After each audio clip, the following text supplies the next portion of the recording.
આપણે ઈશ્વર વચન તરફ જઈએ અને બાઇબલની અંદરથી જૂના કરાર વિભાગમાં યશાયા પ્રબોધકનું પુસ્તક તેનો 11મો અધ્યાય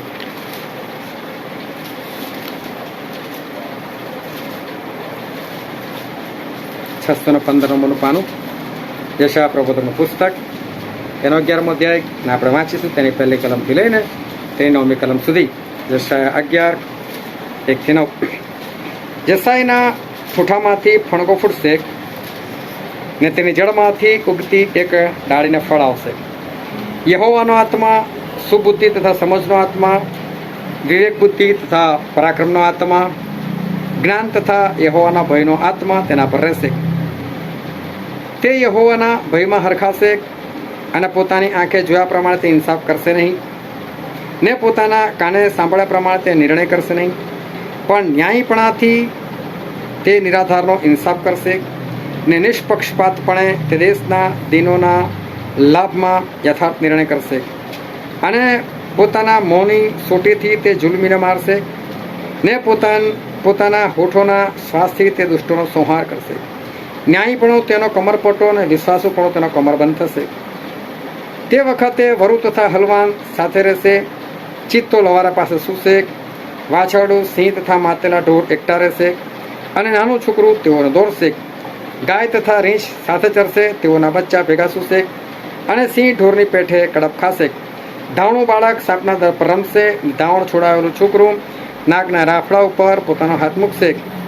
મારા આખા પવિત્ર પર્વતમાં કોઈ પણ ઉપદ્રવ કરશે નહીં, તેમ વિનાશ કરશે નહીં, કેમ કે જેમ સમુદ્ર પાણીથી ભરપૂર છે તે પ્રમાણે પૃથ્વી યહોવાના જ્ઞાનથી ભરપૂર થશે. જો આ ઈશ્વર પિતાનું અદ્ભુત વચન જે આપણા માટે પુષ્કળ આશીર્વાદિત છે. અને ઈશ્વર પિતાનું વચન એ તો સત્ય છે, અને બાઇબલનું વચન કહે છે કે તમે સત્ય જાણશો અને સત્ય તમને મુક્ત કરશે. ખૂબ ધ્યાનથી આજે સાંભળજો, જેથી કરીને આપણા હૃદયની અંદર એ હંમેશાના માટે લખાય અને વિશેષ કરીને આપણે એ પ્રમાણે યાદ રાખીને એના પ્રમાણે ચાલનાર છે, કે જેથી કરીને આજ્ઞા પાલનનો જે આશીર્વાદ જે છે એ આશીર્વાદ આપણને મળે. જૂના કરારની અંદર એક ઈશ્વરનો એક દાસ થઈ ગયો, સુલેમાન રાજા. અને સુલેમાન રાજા એટલે દાઉદનો પુત્ર. સુલેમાન જેનો અર્થ થાય છે કે શાંતિ. અને સુલેમાનનો રાજા તરીકે અભિષેક કરવામાં આવ્યો. અને એ અભિષેક થયા પછી એકવાર આ સુલેમાન જે છે એ સૂઈ રહેલા હતા, અને ઊંઘની અંદર, સ્વપ્નની અંદર ઈશ્વરે એમને એક દર્શન આપ્યું. અને એ દર્શનની અંદર ઈશ્વરે સુલેમાનને એવું કીધું કે સુલેમાન બોલ કે તારે શું જોઈએ છે કે છે. અને સુલેમાને એ સમયે ઈશ્વર પાસે જ્ઞાન માગ્યું, ઈશ્વર પાસે બુદ્ધિ માગી. અને એણે ઈશ્વરને કીધું કે ઈશ્વર, તારા લોકો ઘણા બધા લોકો છે, અને એ લોકોનું પાલન પોષણ કરવાનો, એ લોકોનો ન્યાય કરવાનો, આ બધી બાબત માટે મને જ્ઞાનની જરૂર છે, એ તો મને જ્ઞાન આપો.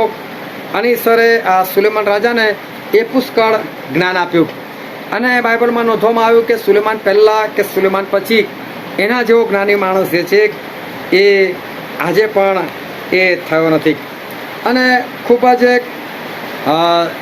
જ્ઞાન આ સુલેમાન જે છે એને મળ્યું. અને 40 વર્ષ સુધી એમણે ઇઝરાયલ પુત્રોની ઉપર એમણે રાજ કર્યું. આ સુલેમાને એ સમયનો જે ફારૂન એટલે કે જે મિસર દેશનો રાજા હતો એની છોકરી સાથે લગ્ન કર્યું એણે. અને ઈશ્વરે જ્યારે ઇઝરાયલ પુત્રોને મિસર દેશમાંથી કાઢેલા હતા ત્યારે ઈશ્વરે એવું કીધેલું કે તમે મિસર બાજુ જોતા પણ નહીં કે છે, અને મિસર બાજુ તમે ફરી કદી જતા પણ નહીં કે છે, કારણ કે એ ગુલામીનું ઘર છે, એ લોઢાની ભઠ્ઠી છે, એમાંથી હું તમને કાઢી લાવ્યો છું કે છે, એ તમે ફરી છે ને એમાં ના જશો કે છે. એટલે ઈશ્વરે એ લોકો ના પાડેલી. પરંતુ સુલેમાન જે છે એ ફારૂનની છોકરી સાથે લગ્ન કરે છે. કારણ શું? એને જ્ઞાન મળેલું હતું. અને એ જમાનામાં આ મિસર દેશ છે એ તો બહુ પાવરફુલ મહાસત્તા કહેવાય એવો એક દેશ. અને સુલેમાન ગમે તેમ તો રાજા છે, તો બની શકે એને કદાચ ભય હોય, ડર હોય કે કદાચ મિસર મારી પર હુમલો કરે તો ભવિષ્યમાં કદાચ યુદ્ધ થાય તો એના કરતાં ફારૂનનો જમેજ બની જવા દે ને. એની છોકરા લગ્ન જ કરી લેવા દે, અને જેવું થશે તો પછી અમારું તો શક પણ રહેશે, અમે સગા કહેવાઈશું, અને એટલે પછી લડવાની તો વાત જ નહીં. એટલે એક મોટો જે દેશ છે એની સાથે કોઈ હરીફાઈ નહીં, એની સાથે કોઈ લડાઈ નહીં. જે બી સુલેમાનને વિચાર આવ્યો હશે જ્ઞાનના કારણે, અને એમણે આ વાત નક્કી કરી દીધી, અને ફારૂનની દીકરી સાથે એમણે લગ્ન કર્યું. અને ફારૂને એક આખો પ્રદેશ જેનું નામ ગેઝર હતું એ, અને પલ્લામાં એટલે કે લગ્ન વખતે દીકરીને જે આપવામાં આવે એ રીતે એને આપેલું હતું. એટલે ઘણો બધો ફાયદો આ સુલેમાન રાજાને એ ફારૂનની દીકરી સાથે લગ્ન કરવાથી થયો હતો. આ સુલેમાન રાજાએ એક પછી એક લગ્ન કર્યા, અને 1000 પત્નીઓ એણે કરી. 700 કાયદેસરની, 300 એમને એમ રાખી એણે. અને આ એકલો એ લોકોનો પતિ, પરંતુ આ બધીને સાચવી રાખતો હતો. એનો મતલબ કે એને પાસે જે ખરેખર જ્ઞાન હતું એ જ્ઞાનથી આ સુલેમાન રાજા જે છે આ બધું જે છે એ બધું હેન્ડલ કરી શકે છે. ઘણું એની પાસે જ્ઞાન છે, અને કઈ રીતે મારે કોને ચલાવવા, પત્નીને કઈ રાખી, કેવી રીતે રાખી, એ બધું એને સમજ પડે છે, ને એ પ્રમાણે એ જ્ઞાનની અંદર એ વધતો જાય છે. એટલું જ નહીં, સુલેમાનના જે કામ આપણે વાંચીએ તો આપણે કલમ વાંચીએ બીજો કાળુતાંત, તેનો પહેલો અધ્યાય, બીજો કાળુતાંત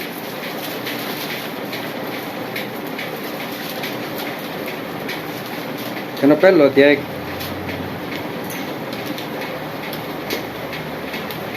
અને આપણે વાંચીએ તેની 14મી કલમથી. ત્યાં એવું લખેલું છે કે સુલેમાને રથો તથા સવારો એકઠા કર્યા. તેની પાસે 1400 રથો તથા 12000 સવારો હતા. તેઓને તેણે રથો રાખવાના નગરોમાં તથા યરુશલેમમાં પોતાની પાસે રાખ્યા. રાજા યરુશલેમમાં સોનું રૂપું એટલું બધું વધારી દીધું કે તે પથ્થરે તોલે થઈ પડ્યું. જો વિચાર કરો, કેટલા બધા એણે રથો ઊભા કર્યા, કેટલા બધા રથ ચલાવનાર એના સવારો હતા, એનું સૈન્ય કેટલું વિશાળ હતું. પછી કહે કે સોનું રૂપું એટલું બધું વધારી દીધું હતું કે તે પથ્થરે તોલે થઈ પડ્યું. એરેજ વૃક્ષોને એટલા બધા વધાર્યા કે તે નીચાણના પ્રદેશના ગુલ્લર સરખા થઈ પડે. સમજો કે આ એરેજ વૃક્ષ એટલે બહુ મોંઘું લાકડું, પણ કહે કે જાણે એટલું સસ્તું થઈ ગયું, જાણે પેલું બાવળનું લાકડું હોય એમ, એટલું સસ્તું કે છે થઈ ગયું. એટલું બધું લાકડું એણે એરેજ કાસ્ટનું વધારી દીધું. પછી આગળ લખેલું કે સુલેમાનના ઘોડા મિસ્રમાંથી આણેલા હતા. રાજાના સોદાગરો તેમને જથ્થાબંધ એટલે કે દરેક જથ્થાની અમુક કિંમત આપીને રાખતા હતા. બોલો, ઘોડા એક બે નહીં, જથ્થામાં ખરીદતા હતા. અને પુષ્કળ આ બધું સુલેમાન રાજાએ જે છે એકઠું કર્યું. અને લખેલું છે કે મિસર જઈને તેઓ ત્યાંથી દરેક રથ રૂપાના 600 શેકેલ અને દરેક ઘોડો 150 શેકેલ આપીને લઈ આવતા. એ જ પ્રમાણે હિત્તીઓના સર્વ રાજાઓને સારું તથા અરામના રાજાઓને સારું પણ તે સોદાગરો ઘોડા લઈ આવતા. આ સુલેમાને ઘણું બધું ભેગું કર્યું. સૈન્ય પુષ્કળ વધારી દીધું, ઘોડાઓ પુષ્કળ વધારી દીધા, પત્નીઓ પુષ્કળ વધારી દીધી, સોનું રૂપું પુષ્કળ વધારી દીધું. અને આ સુલેમાન જે છે એની પાસે એવું જ્ઞાન હતું કે આ બધું બહુ સારી રીતે એ હેન્ડલ કરી શકતા હતા. આ બધું એ સાચવી જાણતા હતા. અને એ પ્રમાણે આ સુલેમાનને ઈશ્વરે બહુ જોરદાર જ્ઞાન જે છે એ પૂરું પાડેલું. એક વખત તો એ જમાનાની 2 સ્ત્રીઓ, જે દેહનો વેપાર કરનારી સ્ત્રી કહેવાય એવી 2 સ્ત્રીઓ હતી, એ લોકો એક બાળક લઈને આવે છે. થયેલું એવું કે બંને સ્ત્રીઓને સાથે બાળક જન્મેલા. બની શકે 1-2 દિવસ તો કદાચ ફરક હોય, ખબર નહીં, કે બની શકે 1 દિવસ જન્મેલા હોય. પણ 2 જણ પોતપોતાના પલંગ પર સૂતી હશે, અને એમાં એક સ્ત્રીનું બાળક જે છે એનાથી મરી ગયું, દબાઈ ગયું ને બાળક મરી ગયું. અને સ્ત્રી રાત્રે જોયું તો એનું બાળક તો મરેલું હતું. એટલે એને શું કર્યું, મરેલું બાળક ઉઠાવીને પેલી બીજી સ્ત્રી સામે સૂતી હતી એના પલંગમાં જઈને મૂકી દીધું, અને એનું જીવતું બાળક ઉચકીને પોતાની પાસે મૂકી દીધું. હવે સવારે શું થયું કે પેલી સ્ત્રી ઉઠી અને પોતાના બાળકને લેવા ગઈ તો બાળક તો મરેલું. એટલે વિલાપ કરવા લાગ્યો, મારું બાળક મરી ગયું. ધ્યાનથી જોયું તને ખબર પડે કે ના, તો મારું બાળક નથી. પેલી સ્ત્રીના ખોળામાં જોયું તો કે મારું બાળક તો આ છે કે છે. એટલે એને કીધું આ બાળક મારું છે, તો પેલી કે ના, આ તો મારું છે. જીવતા બાળકને માટે બંને સ્ત્રીઓ લડવા લાગી. હવે જમાનો આટલો બધો એડવાન્સ નહીં, આટલી બધી ટેકનોલોજી નહીં કે ફટાફટ લોહીનું સેમ્પલ લઈ લે કે પછી DNA ટેસ્ટ કરી લે અને ખબર પડી જાય કે ભાઈ આ કોનું બાળક છે, એવું હતું નહીં. હવે આ કેસ ગયો રાજા પાસે, સુલેમાન પાસે લઈ જવામાં આવે. હવે જા કરો સુલેમાન પાસે બી કશું નથી કે જેનાથી તપાસ કરે છે, કોઈ સાબિતી પણ નથી. ત્યાં કોઈ એવું માણસ નથી કે જે કહી શકે કે ભાઈ હા આનું બાળક આ છે ને આનું બાળક આ છે, કશું જ નથી. પણ સુલેમાને બહુ તાત્કાલિક નિર્ણય લીધો. એક માણસે બોલે એ અલગ તલવાર ઉઠાવીને બાળકને કાપી નાખે છે. બરાબર વચ્ચેથી કે આપણે બેનો અડધો આપી દે, વાત ખલાસ કરો કે છે. એટલે પેલો એને જેવો તલવાર એને ઓછી કરી, એટલે એની જે ખરી માં હતી એને તો દુઃખ થયું કે આ તો મારું છોકરું છે, મારું છોકરું મરી જશે, ભલે મારી પાસે ના રહે, પેલી સ્ત્રી પાસે રહે, કોઈ વાંધો નહીં, પણ જીવતું તો રહેવું છે. એને ચીસ પાડી, રાજા ના એ બાળક એનું છે, મારું નથી કે છે, એનું છે, આપી દો, એને આપી દો. જુઠ્ઠું બોલી, કેમ કે એને એક જ કે મારું બાળક જીવતું રહે, ભલે બીજાની પાસે રહે પણ જીવે તો ખરું. આ રાજા સમજ્યો કે આ જેના હૃદયમાંથી આ દુઃખ નીકળ્યું ને આ એનું જ બાળક છે. આ રાજા કીધું કે જેણે ના પાડી ને કે પેલીનું બાળક છે પણ એને જ આપો, આ ખરેખર એનું બાળક છે. એના હૃદયમાં દુઃખ છે. પણ પેલી બીજી તો શું હતું, હા રાજા મારી નાખો અને અમને બંનેને અડધું આપી દો. કે મારું તો મર્યું જ છે, છન આનું પણ મરતું. પણ વિચાર કરો કે અચાનક કઈ રીતે આવી બુદ્ધિ એ સૂઝે અને કઈ રીતે આવી રીતે ન્યાય કરવાનો. એટલે બહુ અજાયબ જેવું આ સુલેમાનને જ્ઞાન મળેલું હતું. બહુ ધ્યાનથી સર્વવચન સમજતા રહે. બાઇબલ એવું કે છે આવા જે સુલેમાન હતા, આવા જે જોરદાર જ્ઞાનમાં આગળ વધેલા હતા, એમના માટે એવું લખેલું છે. આપણે વાંચીએ રાજાઓનું પહેલું પુસ્તક, તેનો 11મો અધ્યાય, 3જી કલમ. પહેલો રાજા 11:3. તેને રાજ કુંવારીઓમાંની 700 સ્ત્રીઓ અને 300 ઉપપત્નીઓ હતી અને તેની સ્ત્રીઓએ તેનું હૃદય ફેરવી નાખ્યું. બાઇબલનું વચન કે છે કે આની સ્ત્રીઓએ સુલેમાનનું હૃદય ઈશ્વર તરફથી ફેરવી નાખ્યું, દૂર કરી નાખ્યું. જીવતા દેવને આ સુલેમાન રાજા જે છે એ ભૂલી ગયા. અબો ધ્યાનથી સમજજો. આપણે કોઈ સામાન્ય માણસની વાત નથી કરીએ, આપણે એવા માણસની વાત કરીએ કે જેનો બાપ દાઉદ ઈશ્વરમાં બહુ જોરદાર ચાલેલા છે. આપણે એવા માણસની વાત કરીએ છીએ કે જેનો અભિષેક થયેલો છે. આપણે એવા માણસની વાત કરીએ જે પવિત્ર આત્માથી ભરપૂર. આપણે એવા માણસની વાત કરીએ જે ઈશ્વરના જ્ઞાનથી ભરપૂર. આપણે એવા માણસની વાત કરીએ કે જેને ઈશ્વરે 2 વખત દર્શન આપ્યું. આપણે એવા માણસની વાત કરીએ કે જે ઈશ્વરમાં આગળ વધેલો હતો. આપણે એવા માણસની વાત કરીએ કે જેના જો જ્ઞાની આજ સુધી પેદા નથી તો એવો જોરદાર માણસ, ઈશ્વરમાં જબરજસ્ત ચાલનાર વ્યક્તિ, અને સ્ત્રીઓ એનું મન ઈશ્વર તરફથી ફેરવી નાખે. શું આ વાત શક્ય બને? શું રાજા ઈશ્વરે છોડી દે? શું રાજા ઈશ્વરે છોડીને એ બીજા દેવતાઓમાં લાગી જાય? પણ બાઇબલનું વચન બહુ સ્પષ્ટ કે છે કે સ્ત્રીઓએ તેનું મન ફેરવી નાખ્યું. વિચાર કરો, જેને જીવતા દેવનો અનુભવ હતો એ બીજા બધા કામ જે છે એ કરવા લાગ્યો. કેમ સુલેમાન રાજાની હાલત આવી થઈ? કેમ સુલેમાન રાજા એ ઈશ્વરને છોડીને જઈ શક્યો? આટલું બધું જ્ઞાન જેને મળેલું, જેને ઈશ્વરના 2 વખત દર્શન થયેલા હતા, જેની પર ઈશ્વરને આટલી બધી કૃપા હતી, એ માણસ આટલી જલ્દી એ કઈ રીતે બદલાઈ શકે? એનું કારણ શું? આજે ઈશ્વરની કૃપાથી આપણ દરેકને ઈશ્વરે ઘણા બધા વચનો પૂરા પાડેલા છે. આજે ઈશ્વરે આપણને એવા અદ્ભુત ખુલાસાઓ, એવા અદ્ભુત વચનો પૂરા પાડેલા છે કે જેને કારણે કદાચ બીજા ખ્રિસ્તીઓ નથી જાણતા, બીજી મંડળીના લોકો નથી જાણતા. એવું જ્ઞાન ઈશ્વરે આજે આપણ દરેકને પૂરું પાડેલું છે. કદાચ કોઈ સેવકો નથી જાણતા, કદાચ મોટા મોટા સેવકો નથી જાણતા, એવું પણ જ્ઞાન ઈશ્વરે આજે આપણને એ પૂરું પાડેલું છે. બહુ ધ્યાનથી સમજો. આપણે પવિત્ર આત્માની મુદ્રા, પવિત્ર આત્માની મહોર કે પવિત્ર આત્માની છાપ, એના વિશે આપણે શીખી ગયેલા છે કે પવિત્ર આત્માની છાપનો અત્યારે સમય ચાલી રહ્યો છે અને એ સમય છેલ્લા 2000 વર્ષથી ચાલી રહ્યો છે. આપણને વસ્તુ ખબર છે કે આ મુદ્રા આજ નહીં ને કાલ બહુ જલ્દી બંધ થઈ જશે. ખૂબ જલ્દી પવિત્ર આત્માનું કામ બંધ થઈ જશે. આ વસ્તુ આપણે જાણેલી છે અને આ વસ્તુ આપણને ખબર છે.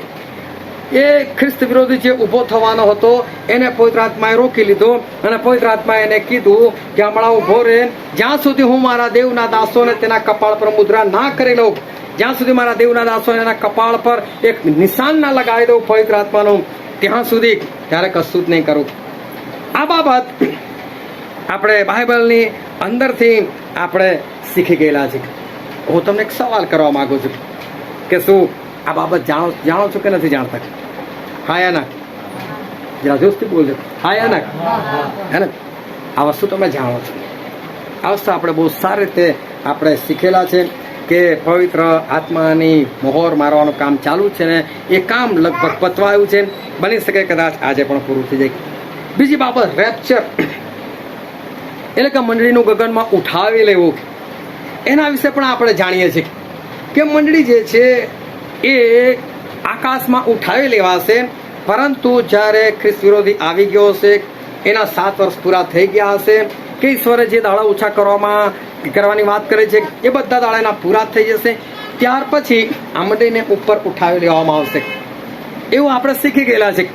જ્યારે દુનિયાના લોકો એવું સમજે છે કે ખ્રિસ્ત વિરોધી આવશે એની પહેલા આ મંડળીને ગગનમાં ઉઠાવી લેવામાં આવશે, પરંતુ આપણે ઈશ્વર વચન શીખી ગયેલા છે કે જો મંડળી કે એટલે કે ઈશ્વરના લોકો જો ઉપર ઉઠાવી લે તો ખ્રિસ્ત વિરોધી જબરદસ્તી કોની સાથે કરે કે ભાઈ મારી છાપ લઈ લો, અને કોણ એવો હોય કે જે છાપ ના લેતો અને એને મારી નાખે?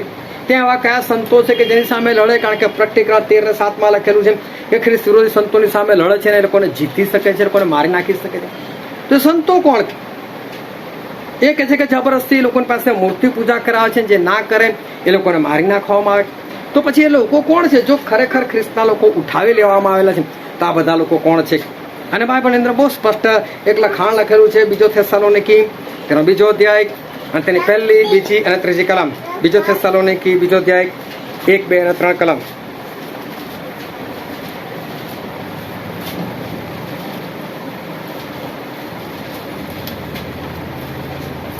હવે ભાઈઓ, આપણા પ્રભુ ઈસુ ખ્રિસ્તના આવવા વિશે તથા તેની પાસે આપણા એકઠા થવા વિશે અમે તમને વિનંતી કરીએ છીએ કે પ્રભુનો દાડો જાણે હમણાં જ આવ્યો હોય એમ સમજીને તમે કોઈ આત્મા વચનથી કે જાણે અમારા તરફથી આવેલા પત્રથી સહેજે તમારા મનને ચલિત થવા ન દો, અને ગભરાવો નહીં.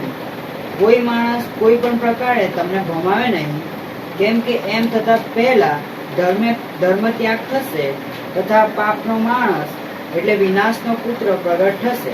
જો આ 3 કલમ તમે ધ્યાનથી વાંચો અને સમજો તો બાઇબલ એવું કહેવા માંગે છે, ગાડી પાવલ પ્રેરિત કહે છે કે પ્રભુનો દાડો એટલે કે પ્રભુનું બીજું આગમન જાણે હમણાં જ હોય એમ તમે કે છે કોઈ પત્રથી કે કોઈ વચનથી કે કોઈના ભરમાથી ભરમાઈ જશો નહીં કે છે. કારણ કે એ દિવસ ત્યાં સુધી નહીં આવે જ્યાં સુધી ધર્મ ત્યાગ નહીં થાય, એટલે કે પવિત્ર આત્માનું કામ બંધ નહીં થાય, અને જ્યાં સુધી એ પાપનો પુરુષ એટલે કે વિનાશનો પુત્ર પ્રગટ નહીં થાય, એટલે કે ખ્રિસ્ત વિરોધી પ્રગટ નહીં થાય, એની પહેલા આ દિવસ નથી આવનાર. બહુ સ્પષ્ટ કે જ્યાં સુધી પ્રભુ ઈસુ જે છે એ એમનું જે કાર્ય જે છે, એમના પવિત્ર આત્માનું જે કાર્ય છે એ પૂરું થઈ જશે, ખ્રિસ્ત વિરોધી ઊભો થઈ જશે, ત્યાર પછી જ એમનું બીજું આગમન છે. એ દિવસ ત્યાં સુધી નહીં આવે જ્યાં સુધી વિનાશનો પુત્ર પ્રગટ થશે, એટલે કે ખ્રિસ્ત વિરોધી પ્રગટ થશે, એના પછી જ પ્રભુ ઈસુનું બીજું આગમન છે. અને એ જ વખતે આ પૃથ્વીના લોકો જે ઈશ્વરના લોકો છે ગગનમાં ઈશ્વરને મળવાના માટે ખેંચી જશે, એમના બીજા આગમન વખતે ખેંચી જશે. તો બહુ સ્પષ્ટ ઈશ્વર કહેવા માંગે છે કે પ્રભુ ઈસુનું આગમન જ જે છે એ ખ્રિસ્ત વિરોધીના રાજ્ય પછી છે. અમારો સવાલ એ છે કે શું આ તમે જાણો છો કે નહીં? હા યા ના? જોશથી બોલજો. હા, આપણા વિડીયો સાંભળનારને સંભળાવવું જોઈએ કે હા બધાને જાણે છે. હાલેલુયા. તો આ બાબત જે છે ઈશ્વરે આપણને શીખવાડેલી છે. આપણે ઈશ્વર વચનથી સમજી ગયેલા છે કે ઈશ્વરે પ્રભુ એવું કીધું કે આકાશનું રાજ્ય કે છે એક રાજાના છોકરાના લગ્નના જમણ જેવું છે કે છે. એને ઘણા બધા લોકોને આમંત્રણ આપવામાં આવ્યું, એ લોકો ગયા નહીં. પછી બીજા બધા લોકોને બોલાવવામાં આવ્યા કારણ કે ખાવાનું બનેલું હતું. અને એ સમયે એક માણસ એવો હતો કે જેણે લગ્નનો પોશાક નહોતો પહેર્યો, અને પછી રાજાએ એને જોઈને એવું કીધું કે મિત્ર, તે પોશાક કેમ નથી પહેર્યો? અને નીચું જોયું અને કોઈ પણ જવાબ આપ્યો નહીં. અને ત્યારે રાજાએ એવું કીધું કે આને ઊંચકીને બહારના અંધકારમાં નાખી દો, ત્યાં રડવું અને દાંત પીસું થશે. અને પ્રકટીકરણ 19:8 કોઈ વાંચો. પ્રકટીકરણનું પુસ્તક, છેલ્લું પુસ્તક, 19મો અધ્યાય 8મી કલમ. તેને તેજસ્વી સ્વર તથા બારીક સનનું વસ્ત્ર પહેરવા દીધું છે તે બારીક સનનું વસ્ત્ર સંતોના ન્યાય કૃત્ય રૂપ છે. બાઇબલનું વચન કે છે એ બારીક સનનું વસ્ત્ર એ તો સંતોના ન્યાય કૃત્ય રૂપ છે. હવે વિચાર કરો કે જે પોશાક જે છે એ તો આજ્ઞા પાલન દેખાડે છે, ન્યાય કૃત્યો દેખાડે છે. અને ન્યાય કૃત્યો નહીં હોય, આપણે ઈશ્વરનું આજ્ઞા પાલન નહીં કર્યું હોય તો આપણે આકાશના રાજ્યમાં નહીં જઈ શકીએ. શું આ આપણે શીખેલા છે કે નથી શીખેલા? શું આ બાબતની આપણને જાણકારી છે કે નહીં? છે ને, આપણે જાણીએ છીએ. આપણે છે પ્રભુના વચનથી આપણે શીખી ગયેલા, કારણ કે પ્રભુ શું શીખવાડેલું હતું કે આકાશનું રાજ્ય 10 કુમારિકાઓ જેવું છે. 10 લગ્ન નક્કી હતું, 10 લગ્નનો પોશાક પહેર્યો હતો, 10 ને રાત પડી એટલે મસાલો સળગાઈ, 10 પોતાના ઘરની બહાર નીકળી, 10 ચોકમાં ગઈ, 10 ત્યાં સૂઈ ગઈ, અને અડધી રાતે પોકાર થયો કે વરરાજા આવ્યો, અને 10 જાગી ઉઠી, અને 10 મસાલ હોલવાઈ જતી હતી, કારણ કે તેલ ખલાસ થવાયેલું હતું. પણ એમાંની 5 જણી એવી હતી જે ઘરથી તેલ લઈને ગયેલી હતી, અને તેલ જે છે એ લોકોએ મસાલામાં નાખવા લાગી. એટલે બાકીની 5એ કીધું અમને પણ તેલ આપો ને થોડું, તો કે તમને અને અમને બંનેને બરાબર નહીં આવી શકે, કોઈ એકને જ થશે ને તમે તમારા માટે વેચાતું લઈ આવો. એ 5 સ્ત્રીઓ બહાર ગઈ, ત્યાં સુધી વરરાજા આવી ગયો. આ લોકો જતી રહી, અને પેલી 5 પાછળથી આવી, અને દરવાજો બંધ હતો, અને વરરાજાએ ખોલ્યો નહીં. અને આપણે વચનથી આ વસ્તુ શીખી ગયેલા હતા કે મશાલ જે છે એ દેવનું વચન છે. મસાલાને સળગાવવા માટે તેલની જરૂર છે, અને તેલ એટલે પવિત્ર આત્મા. એટલે વચન તો આપણને ખબર પડે, પરંતુ વચનનું અજવાળું, એની ખરી સમજ ક્યારે આવે કે જ્યારે પવિત્ર આત્મા આપણા જીવનમાં હોય.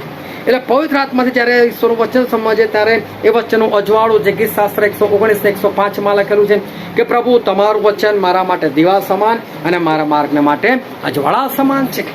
એ ત્યારે બની શકે કે જ્યારે પવિત્ર આત્માથી આપણે સમજીએ. અને છેલ્લા સમયના ભાગમાં એ 5 જણી હતી કે જે લોકો પવિત્ર આત્મા ગુમાઈ બેઠી, એ લોકોની બેદરકારીના કારણે, અને જે પવિત્ર આત્મા એટલે કે તેલ ગુમાઈ બેઠી, અને એ લોકો સ્વર્ગમાં ના જઈ શકી. શું આ વચન આપણે શીખેલા છે કે નથી શીખેલા? આપણને ખ્યાલ છે આ બધું વચન. પ્રભુ શું કીધું કે આકાશનું રાજ્ય કંઈક વેપારીના જેવું છે કે જેણે પોતાના નોકરોને એકને 5 સિક્કા આપ્યા, એકને 2 સિક્કા આપ્યા, એકને 1 સિક્કો આપ્યો, અને ઘણી મુદત પછી વેપારી પાછો આવે છે ને હિસાબ માંગે છે. તો 5 વાળો કે હું બીજા 5 કમાયો, 2 વાળો કે હું બીજા 2 કમાયો, અને બંનેને એવું કીધું કે સાબા સારા અને વિશ્વાસુ ચાકર, તમે થોડામાં વિશ્વાસુ માલુમ પડ્યા છે. પણ એક વાળો આવે છે કે પ્રભુ તું તો કે છે બહુ કઠોર છે, જ્યાં તું વાવતો નથી ત્યાં કાપવા માટે આવી જાય, જ્યાં વેરતો નથી ત્યાં તું એકઠું કરવા માટે આવી જાય છે, એવો મેં તને ધાર્યો. એટલે તારો સિક્કો મેં દબાઈ રાખેલો તો દાટી રાખ્યો, એટલે તારો સિક્કો પકડ. અને પ્રભુએ કીધું અરે ભૂંડા અને આળસુ ચાકર, તને ખબર હતી કે હું હિસાબ લેવાનો છું, તને ખબર હતી કે કઠોર છું, તને ખબર છે કે હું વાવતો નથી તોય કાપવા માટે આવી જાઉં છું, તને એટલું ખબર હતી કે હું જ્યાં વેરતો નથી ત્યાં એકઠું કરવા માટે આવું છું, તો તારે મારું કામ કેટલું કરવું જોઈતું હતું. આ આત્મા જીતવાની વાત છે. ઈશ્વર આપણને દરેકને એક ટેલેન્ટ એટલે કે કંઈ ને કંઈ ખૂબી આપણને આપે છે. કોઈકને વગાડવાનું દાન આપે છે, કોઈકને ઉપદેશ કરવાનું દાન આપે છે, કોઈકને આરાધના કરવાનું દાન આપે છે, કોઈને ચમત્કાર કરવાનું દાન આપે છે, કોઈને સાક્ષી બોલવાનું દાન આપે છે. અલગ અલગ ઈશ્વર દાન આપે છે. એનો ઉપયોગ કરીને આપણે બીજા લોકોને પ્રભુમાં લાવવાના છે. અને જો કોઈ માણસ એકને પણ નહીં લઈ જાય તો ભલે એણે પોતાનો આત્મા બચાવવાનો પ્રયત્ન કર્યો, પણ બીજાને બચાવવાનો પ્રયત્ન નથી કર્યો, તે માણસ આકાશના રાજ્યમાં નહીં જઈ શકે. શું આ વચન આપણે શીખેલા છે કે શું આ વચન આપણે જાણીએ છીએ કે નથી જાણતા? વિચાર કરો કે ઈશ્વરે આપણને બહુ સારી સારી વાતો અને ઈશ્વરના વચનોના જે ગૂઢ રહસ્યો અને મર્મો જે છે એ ઈશ્વરે આપણને શીખવાડેલા છે. હવે મારો જે સવાલ છે એ સવાલ એ છે કે જો આપણે આ બધું જાણીએ છીએ તો આ બધામાં તૈયાર કેટલા? જવાબ આપો. કે કપડાં પહેરીને કેટલા તૈયાર?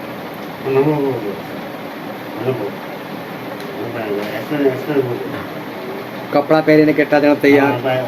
કે પછી 24 કલાક એ દુલ્હનની જેમ એ તૈયાર રહેનાર કેટલાક? કે આત્મા જીતીને એ તૈયાર રહેનારા કેટલાક? કે પવિત્ર આત્માની જે છાપ પાકેલી છે એ છાપને સાચવી રાખનારા કેટલાક? આજે આ બધું આપણે જાણીએ છીએ, પરંતુ ઈશ્વરના વચન પ્રમાણે આજે તૈયાર કેટલા? બોલો. ખરેખર શું તમે તૈયાર છો? આયા ના જુસ્સી બોલો, એક જ જણો અવાજ આવો. જો તૈયાર નથી તો જવાના ક્યાં આપણે? જો આપણે તૈયાર નથી તો પછી આપણે જવાના ક્યાં? બહુ ધ્યાનથી સમજો. સુલેમાનની હાલત આ જ થઈ. બધું જ જ્ઞાન એની પાસે, અને ઈશ્વરે એને બધું જ જ્ઞાન પૂરું પાડેલું. ઈશ્વર કે તારા જેવો જ્ઞાની ના તારી પહેલા થયો ના તારા પછી થનાર છે. આજે ભલે સુલેમાન જેટલા જ્ઞાની નથી, પણ સ્વર્ગમાં જવા માટે શું કરવું જોઈએ એ બધું આપણને ખબર છે. સુલેમાનને પણ જ્ઞાન હતું કે મારે શું કરવાનું. એણે બી ના કર્યું, જ્ઞાન હતું છતાં. આજે એ સુલેમાનની હાલત પાછળથી કેવી હતી આપણે બાઇબલથી જાણીએ છીએ. આજે આપણે પણ ઈશ્વરના વચનોથી આપણને એટલું ખબર છે કે મારે ખરેખર શું કરું છું, હું શું કરી રહ્યો છું, હું જેવું જીવન જીવું છું એમાં શું ખરેખર હું સ્વર્ગમાં જઈ શકું. તો આપણને પોતાને ખબર પડે કે ના, હું સ્વર્ગમાં નથી જઈ શકવાનું. અને જો આપણને ખબર છે તો આપણાને સુલેમાનની અંદર ફરક શું? સુલેમાનને એનું જ્ઞાન જે છે એ જ્ઞાન ના બચાવી શક્યું. બહુ ધ્યાનથી સમજો. ઈશ્વરે આપેલું જ્ઞાન અને છતાં સુલેમાન ના બચી શક્યા. તો એનો મતલબ કે આજે આપણી પાસે પણ જ્ઞાન હોય, ભલે ઈશ્વર તરફથી જ મળેલું હોય, પણ શું જ્ઞાન બચાવી શકશે? આયા ના, જ્ઞાન નહીં બચાવી શકે. જ્ઞાન તો નબુકદનેસ્સર જે રાજા હતો, વિધર્મી હતો, પણ એની પાસે પણ ઈશ્વરનું જ્ઞાન ઘણું બધું હતું. કારણ કે એકવાર એને સ્વપ્ન આવ્યું. સ્વપ્નની અંદર બહુ મોટી આલીશાન મૂર્તિ દેખાય, જેનું માથું સોનાનું હતું, છાતી, પેટ અને હાથનો ભાગ જે હતો એ ચાંદીનો હતો, એના પછીનો જે ભાગ હતો એ પિત્તળનો હતો, એના પછીનો જે ભાગ હતો એ લોખંડનો હતો, અને એના પછી છેલ્લે જે પંજો હતો એ માટી અને લોખંડ બધું મિક્સ હતું. અને પછી એક પહાડ દેખાડવામાં આવે, એમાંથી એક પથ્થર જે છે કોઈના હાથ લગાવ્યા વગર કાપવામાં આવ્યો. એ પથ્થરે મૂર્તિને મારવાની શરૂઆત કરીને ભૂક્કો કરી નાખ્યો. અને પછી એક જોરદાર હવા એના બધો ભૂક્કો ઉડાઈને લઈ ગયું. અને પછી જેટલો પથ્થર હતો એનો એવો મોટો પહાડ બની ગયો કે આખી પૃથ્વી ભરાઈ ગઈ. આ સપનું આવ્યું ને સપના આવતા એણે બધા લોકોને બોલાય કે મને એક સપનું આવ્યું છે, મને અર્થ બતાવો. અને એણે એવું જાહેર કર્યું કે હું સપનું જ ભૂલી ગયો છું, મને સપનું પણ કહો ને મને અર્થ પણ કહો. કારણ કે એને એટલું ખબર હતી કે આ સપનું જેવું તેવું નથી, અને આનો સાચો અર્થ જ બતાવી શકે કે જેની પાસે એવી ખૂબી હોય, એ પણ જ્ઞાન હોય કે મારું સપનું બતાવી શકે. અને જંતર મંતર કરનારાઓ, મેલ વિદ્યા કરનારાઓ કેટલાય બધા લોકો આ પણ કોઈને કંઈ જ ખબર પડે નહીં. અને ત્યારે છેલ્લે વારો આ દાનિયેલનો ઈશ્વરનો સેવક, અને ઈશ્વરના સેવકે એને સપનું પણ આપ્યું અને અર્થ પણ આપ્યો. અને જ્યારે દાનિયેલ નબુકદનેસ્સર રાજાને કહ્યું કે રાજા તને આવું જ સપનું આવ્યું છે, વિચાર કરો આખું સપનું પરફેક્ટ કોઈનું કહી દઉં કે તને આવું સપના જેવી તે વાત છે. અને ત્યારે જ્યારે આ સપનું એનો અર્થ જાણ્યો ત્યારે બાઇબલનું વચન એવું કહે છે દાનિયેલ પ્રબોધકના પુસ્તકની અંદર તેનો 2 અધ્યાય અને તેની 46મી કલમ, દાનિયેલ 2:46. ત્યારે નબુકદનેસ્સર રાજાએ સાત તત્વત પ્રણામ કરીને દાનિયેલની પૂજા કરી અને એવી આજ્ઞા કરી કે તેને અર્પણ ચડાવો તથા મધુર સુગંધીઓનો ધૂપ કરો. રાજાએ દાનિયેલને ઉત્તર આપ્યો કે તું આ મર્મ ખોલી શક્યો છે તે ઉપરથી ખરેખર તમારો દેવ તે દેવોનો દેવ, રાજાઓનો પ્રભુ તથા મર્મદર્શક છે. જો આ રાજાને ભાન હતું, આ નબુકદનેસ્સર રાજાને જ્ઞાન થયેલું હતું કે આ એક જ ઈશ્વર છે, આ રાજાઓનો રાજા છે અને દેવોનો પણ દેવ છે, આના જેવો કોઈ ઈશ્વર નથી.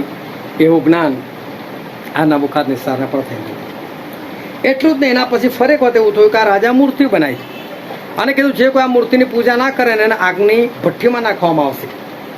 ત્યારે દાનિયેલના 3 મિત્રો હતા, હનાન્યા, મિશાએલ અને અઝારિયા. આ 3 જણા પકડાઈ ગયા. એ કોઈ મૂર્તિની પૂજા નતા કરતા. તે લોકો નબુકદનેસ્સર પાસે લાવવામાં આવ્યા. તો નબુકદનેસ્સરે લોકોને એવું કીધું કે જો વાજિંત્ર હું ફરી એકવાર વગાડું છું અને તમારે આ મૂર્તિની પૂજા કરવાની છે, અને જો નહીં કરો તો તમને આગની ભઠ્ઠીમાં નાખી દઈશ અને તમને બચાવી શકે એવો આકાશમાં કે નીચે કોઈ દેવ છે કે છે?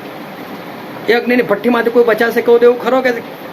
જો એને ભાન થયેલું છે, ફરી એકવાર આવું કહે છે આ 3 જણા બહુ સરસ જવાબ આપ્યો કે રાજા પહેલા તો અમે તને જવાબ આપવા જ નહીં માગતા કે પણ છતાં ચાલ તારે કઈ બે ઇજ્જતી કરવાની તને કહી દે છે કે અમારું દેવ બચાવી શકે છે આ નહીં બચાવે તો કોઈ વાંધો નહીં, પણ તારી બનાવેલી મૂર્તિની પૂજા નહીં કરે. રાજાનો ગુસ્સો આવ્યો. ભઠ્ઠી 7 ગણી તપાવી અને 3 પહેલવાનોને બોલાયા, જાવલા 3 જણો જ કોણ નાખો, હાથ પગ બાંધીને અને લોકોનું જ નાખ્યા અને બહાર એવી આંચ લાગી કે પેલા 3 પહેલવાનો બહાર જ મરી ગયા બળીને. અને પેલા લોકો અંદર ડાન્સ કરે છે, આરાધના કરે છે. રાજા જુઓ છે, રાજા કે મેં 3 ને નાખેલા 4 કેમ દેખાય છે? અને ચોથો તો કહે છે કે ઈશ્વર પુત્ર જેવો દેખાય છે. પ્રભુ શું ત્યાં આવેલા હતા એ લોકોની મધ્ય. એ લોકોને કીધું લા બહાર નીકળો કે છે. બહાર નીકળ્યા હું સૂંઘ્યા તો આગની વાસ સુદ્ધા ના આવી. બહુ અદભુત બાબત. અને ઈશ્વર અજાબ જેવું કાર્ય કર્યું. તમારું નામ શું?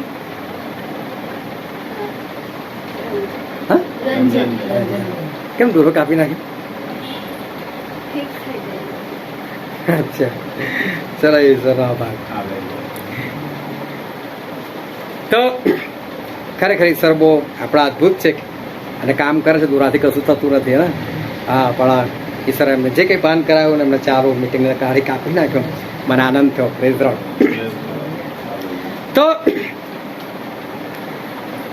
આ રાજાને બીજી વખત ભાન થયું કે આ લોકોનો જ દેવ છે. અને આપણે વાંચીએ દાનિયેલના પુસ્તકની અંદર 3 અધ્યાય, દાનિયેલ પ્રબોધકનું પુસ્તક 3 અધ્યાય 28મી કલમ. ત્યારે નબૂખદનેસ્સરે કહ્યું કે શાદ્રાક, મેશાક તથા અબેદનગોના દેવને ધન્ય હો કે જેણે પોતાના દૂતને મોકલીને પોતાના સેવકો જેઓ તેના પર શ્રદ્ધા રાખતા હતા તથા જેઓએ રાજાનું વચન નિષ્ફળ કર્યું છે તથા પોતાના દેવ સિવાય બીજા કોઈ દેવની ઉપાસના કે પૂજા ન કરવા માટે પોતાના શરીરનું અર્પણ કર્યું છે તેઓને છોડાવ્યા છે. બાઇબલનું વચન કહે છે નબૂખદનેસ્સરને ફરી એક વખત જ્ઞાન થયું કે આ જ દેવ છે અને બીજા કોઈ નહીં. બહુ ધ્યાનથી સમજો. આ નબૂખદનેસ્સરને ફરી એક વાર સપના આવ્યું. ફરી સપના આવ્યું, ફરી એનો અર્થ માગ્યો, ફરી જંતર મંતર મેં લીધા કરનારાને બોલાયા, કોઈની પાસે અર્થ ના મળ્યો. ફરી દાનિયેલને બોલાવ્યો. ફરી દાનિયેલને કીધું કે દાનિયેલ તારામાં તો કહે છે કે પવિત્ર દેવ રહે છે, કે છે પવિત્ર દેવનો આત્મા તારી અંદર છે, કે છે એટલે કે તું આ બધું જાણી શકે છે. તું મને કહે ને મારા સપનાનો અર્થ શું? અને દાનિયેલે એને કીધું કે જો રાજા હવે તું નહીં સુધરે ને કે છે તો કહે છે કે એવું થશે, તને માણસોમાંથી હાંકી કાઢવામાં આવશે, તને જંગલમાં લઈ જવામાં આવશે, ત્યાં પશુની જેમ તને બાંધવામાં આવશે, તું પશુ જેવો થઈ જઈશ, તારા નખ વધી હશે અને તારા વાળ વધી હશે અને જેમ પક્ષીના પીછાઓ છે ને એવા તારા વાળ થઈ જશે કે છે અને તું પશુની જેમ ત્યાં ઘાસ ખાઈશ કે છે અને એ રીતે તારી પર ઘણા બધા વર્ષો વીતી જશે કે છે અને જ્યાં સુધી તું ફરી ઈશ્વરને કબૂલ નહીં કરે ત્યાં સુધી તારો છુટકારો નહીં થાય કે છે. અને બચવું હોય તો કામ કરા તારા કામ સુધારે લે કે બોલો. આને પાસે બી જ્ઞાન હતું ને કે ઈશ્વર આજ છે તો માનવું જોઈએ ને ઈશ્વરે, પણ નતો માનતો. ફરીને ચેતવણી મળી. આ વાંચો 4 અધ્યાય 28મી કલમ. આ સગળું નબૂખદનેસ્સર આવી પડ્યું. 12 માસ પછી તે બાબેલના રાજમહેલની અગાસી પર ફરતો હતો ત્યારે તે બોલ્યો કે આ મહાન બાબેલ જે મેં રાજ્યગૃહ થવા સારું બાંધ્યું છે તે શું મારા મોટા પરાક્રમથી તથા મારા મહાત્માનો પ્રતાપ વધારવા માટે નથી? આ શબ્દો રાજાના મુખમાં જ હતો. એટલામાં આકાશમાંથી એવી વાણી તેને કાને પડી કે હે નબૂખદનેસ્સર રાજા, એ વચન તને કહેવામાં આવે છે, રાજ્ય તારી પાસેથી ગયું છે, તને મનુષ્યમાંથી હાંકી કાઢવામાં આવશે. જો બહુ ધ્યાનથી સમજો કે બધું જાણતો હોવા છતાં, જ્ઞાન હોવા છતાં આ નબૂખદનેસ્સર રાજા જે છે એને ભોગવવું પડે છે. હાલેલુયા. આ બહુ ધ્યાનથી સમજો કે જ્ઞાન તો આની પાસે બી હતું. શું જ્ઞાન માણસને બચાવી શકે છે? જો સુલેમાન રાજાની પાસે જ્ઞાન હતું પણ ના બચાવી શક્યું. આ તમારા બધા પાસે જ્ઞાન છે, ખબર છે કેવી રીતે જીવન જીવવું, કેવી રીતે આગળ વધવું, પણ તમે નથી એની અંદર ચાલી શકતા. એ જ્ઞાન જે છે તમને પણ નથી બચાવી શકતું. એ જ્ઞાન જે છે નબૂકદનેસ્સરે થયું, પણ નબૂકદનેસ્સર પણ એ જ્ઞાન વડે એ બચી શકતો નથી. આનો અર્થ એ થયો કે માણસ ગમે એટલું જ્ઞાન ધરાવતો હોય એ જ્ઞાનથી બચી શકતો નથી. પણ બાઇબલની અંદર એક વચન લખેલું છે, હોશિયા પ્રબોધકનું પુસ્તક એનો 4થો અધ્યાય, દાનિયેલ પછી જ છે હોશિયાર, તેનો 4થો અધ્યાય 6ઠ્ઠી કલમ. મારા લોકો જ્ઞાનના અભાવે નાશ પામે છે. અહીં તો એવું લખેલું છે કે મારા લોકો જ્ઞાનના અભાવે નાશ પામે છે. એનો મતલબ પ્રભુ એવું કહેવા માંગે છે કે જ્ઞાન હોવું જોઈએ. વાંચવા આગળ હજુ. તે જ્ઞાનનો અનાદર કર્યો છે, એ માટે હું પણ તને મારા યાજકની પદવી પરથી દૂર કરીશ. હા, તે જ્ઞાનનો અનાદર કર્યો છે, એટલે કે જ્ઞાન મેળવવું કે છે. નીતિ વચન તેનો 7મો અને 8મો અધ્યાય, 8મો અને 9મો અધ્યાય તમે વાંચશો, એ આખો જ્ઞાન પર જ લખેલો છે કે જ્ઞાન તમારી પાસે હોવું જોઈએ કે છે. પાઉલ પ્રેરિત પણ એફેસીની મંડળી માટે પ્રાર્થના કરે છે, તો કે હું તમારા માટે જ્ઞાનનો આત્મા માગું છું કે તમને ઈશ્વરનું જ્ઞાન થાય કે છે. અહીંયા હોશિયારમાં બહુ સ્પષ્ટ લખ્યું કે મારા લોકો જ્ઞાનના અભાવ એટલે જ્ઞાન નથી એટલે નાશ પામે છે. પણ આપણે તો એ જોઈ ગયા કે જ્ઞાન છે તો પણ લોકો તો નાશ પામે છે. તો શું બાઇબલનું આ વચન ખોટું? શું બાઇબલ એવું કહેવા માંગે છે કે જ્ઞાનના અભાવે નાશ પામે છે, એનામાં તો જ્ઞાનથી બચી શકાય? પણ જ્ઞાનથી તો બચી શકાતું નથી. તો શું હોશિયા લખે છે એ વસ્તુ ખોટી? નવા કરારની અંદર આપણે કલમ વાંચીએ, યાકૂબનો પત્ર અને 1લો અધ્યાય 222-23 એવું કોઈ પાનું હશે. યાકૂબ 1 અને 5. તમારામાં જો કોઈ જ્ઞાનમાં અપૂર્ણ હોય તો દેવ જે સર્વને ઉદારતાથી આપે છે ને ઠપકો આપતો નથી, એની પાસેથી તે માગે. બાઇબલ કહે છે કે તમારી પાસે જ્ઞાન ના હોય તો ઈશ્વર પાસે માંગો કે છે, અને ઈશ્વર તમને જ્ઞાન આપે. પણ જ્ઞાન આપીને કરવાનું શું? જ્ઞાન પછી પણ નાશમાં જાય છે માણસ. તો ઈશ્વર એવું કેમ કે છે ભાઈ તમે જ્ઞાન માગો? ઈશ્વર એવું કેમ કે છે કે જ્ઞાનના અભાવે એ મારા લોકો નાશમાં જાય છે? આપણે તો એવા બધા વચનો જોઈ ગયા કે જ્ઞાન એ તો માણસને બચાવી શકતું નથી. તો શું હોશિયા લખે છે ખોટું વચન છે? કે યાકૂબના પત્રમાં લખેલું છે એ ખોટું વચન છે?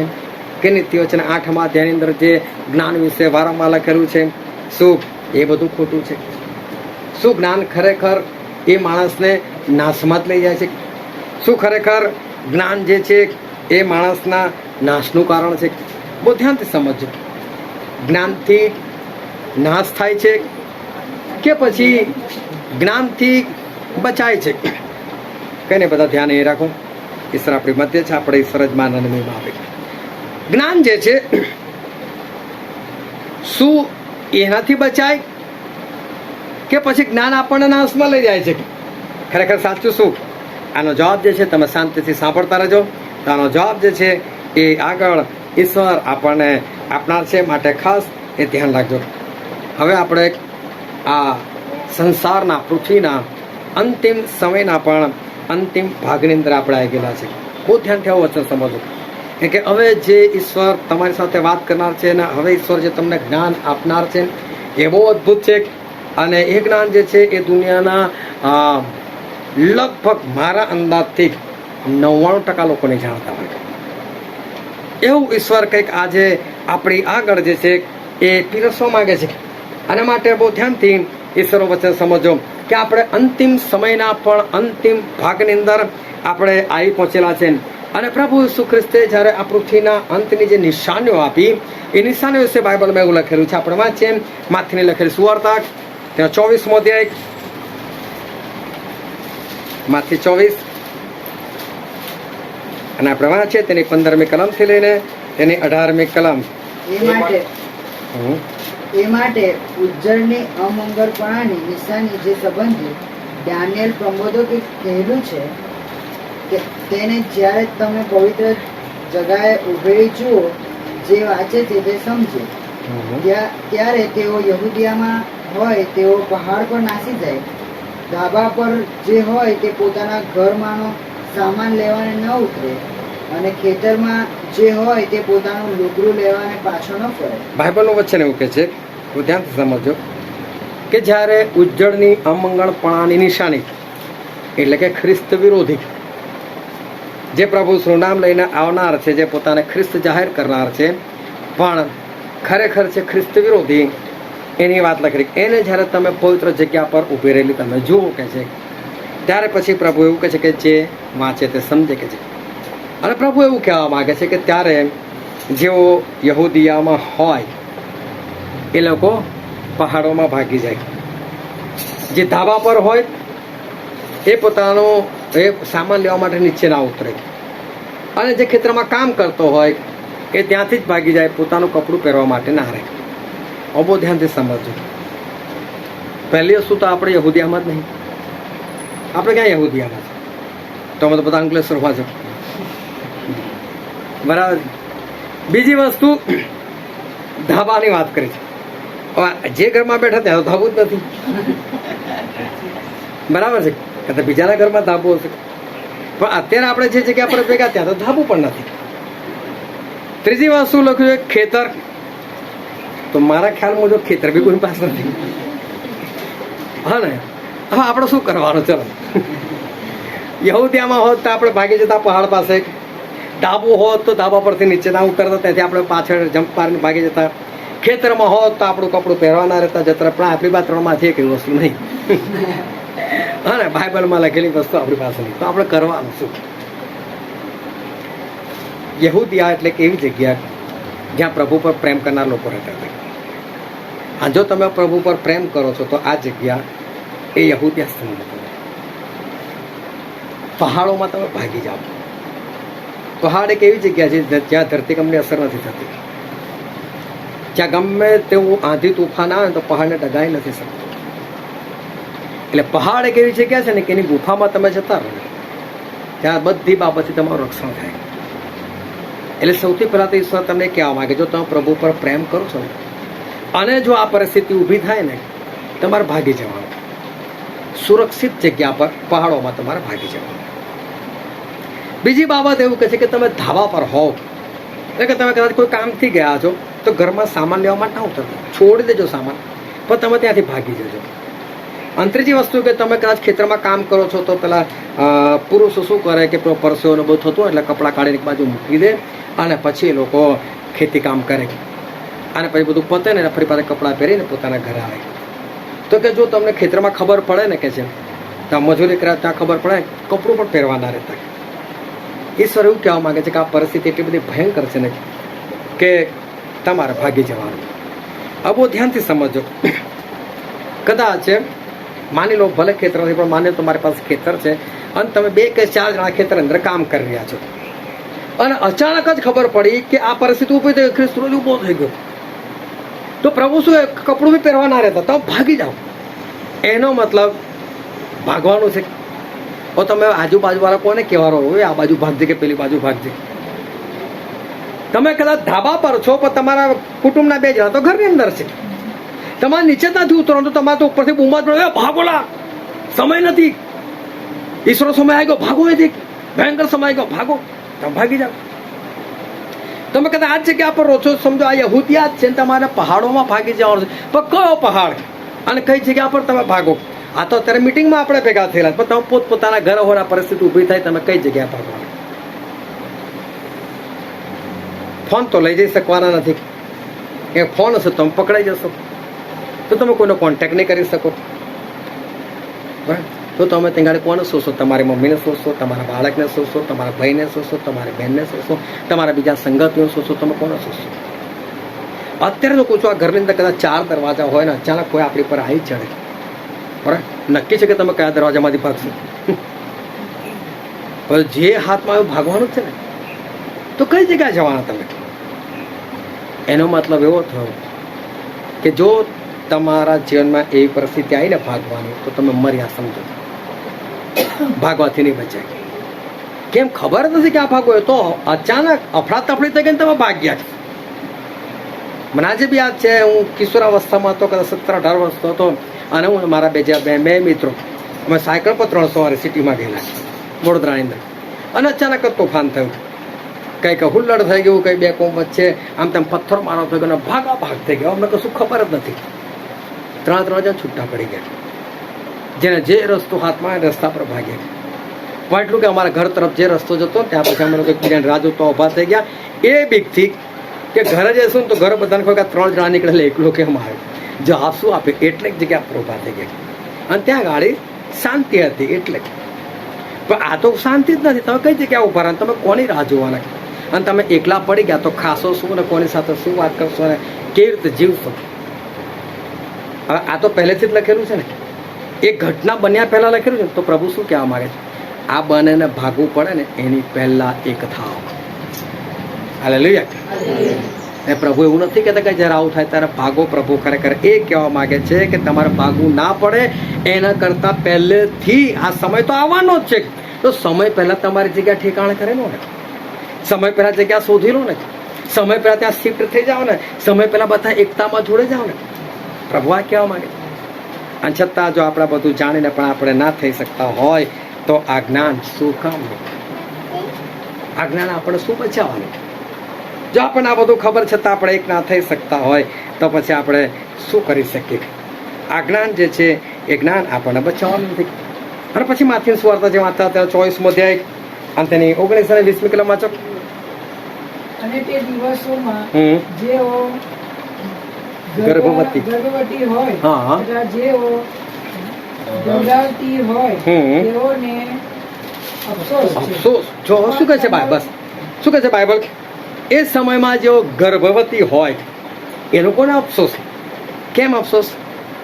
ગર્ભવતી સ્ત્રી એને શું ઇન્ફોર્મેશન આપવામાં, એને શું સલાહ આપવામાં આવે? ભાઈ બાળક સાચો છે, ઉઠવા બેસવામાં જરા ધ્યાન રાખજે. ગર્ભવતી સ્ત્રીની પાસે કૂતરો દોડે તો શું હાલત થાય? એની બી હાલત ખરાબ થાય, આવનાર બાળકની બી હાલત ખરાબ. અહીંયા તો કૂતરું ને બહુ મોટી બાબત છે. શું ગર્ભવતી સ્ત્રી એ સમય ભાગી શકવાની? એટલે બહુ ધ્યાનથી સમજતો કે જો એ સમયે કોઈ ગર્ભવતી છે તો એના માટે બહુ સમસ્યા છે. પણ બીજી બાબત, બાઇબલ જે છે એ તો 2 ધારી તલવાર છે.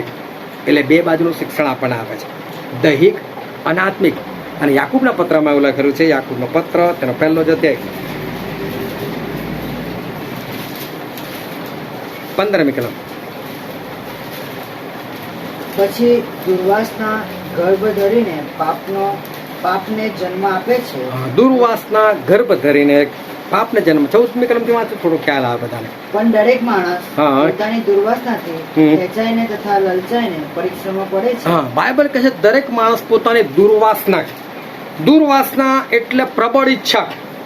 તમને કોઈક વસ્તુની ઈચ્છા હોય ને ત્યાં સુધી ઠીક છે, પણ ઈચ્છા જયારે પ્રબળ બની જાય, મને મોબાઈલ જોઈએ છે, એ તમારી ઈચ્છા છે, સારી વસ્તુ છે, ચલો કોઈ વાંધો નહીં. પણ પછી ઈચ્છા પ્રબળ બને, ના મને તો મોબાઈલ વગર નહીં ચાલે, મને તો એન્ડ્રોઈડ જ જોઈએ, મને સ્માર્ટફોન જ જોઈએ, મને તો 8 GB RAM વાળો જ જોઈએ, હા મને તો આવું જ જોઈએ, મને તેવું જ જોઈએ, મને ફલાણી જ કંપનીનો જોઈએ. હવે એ ઈચ્છા પ્રબળ બને, તમારી બહુ પ્રબળ બને. તમારી પાસે પૈસા નથી, એને તમે ખરીદી શકો. સમજો કદાચ 20,000 ફોન છે, તમે નથી લાવી શકતા. પરંતુ જ્યારે તમે આ ઈચ્છા તમારી પ્રબળ થાય એટલે તમે શું કરો ખબર છે?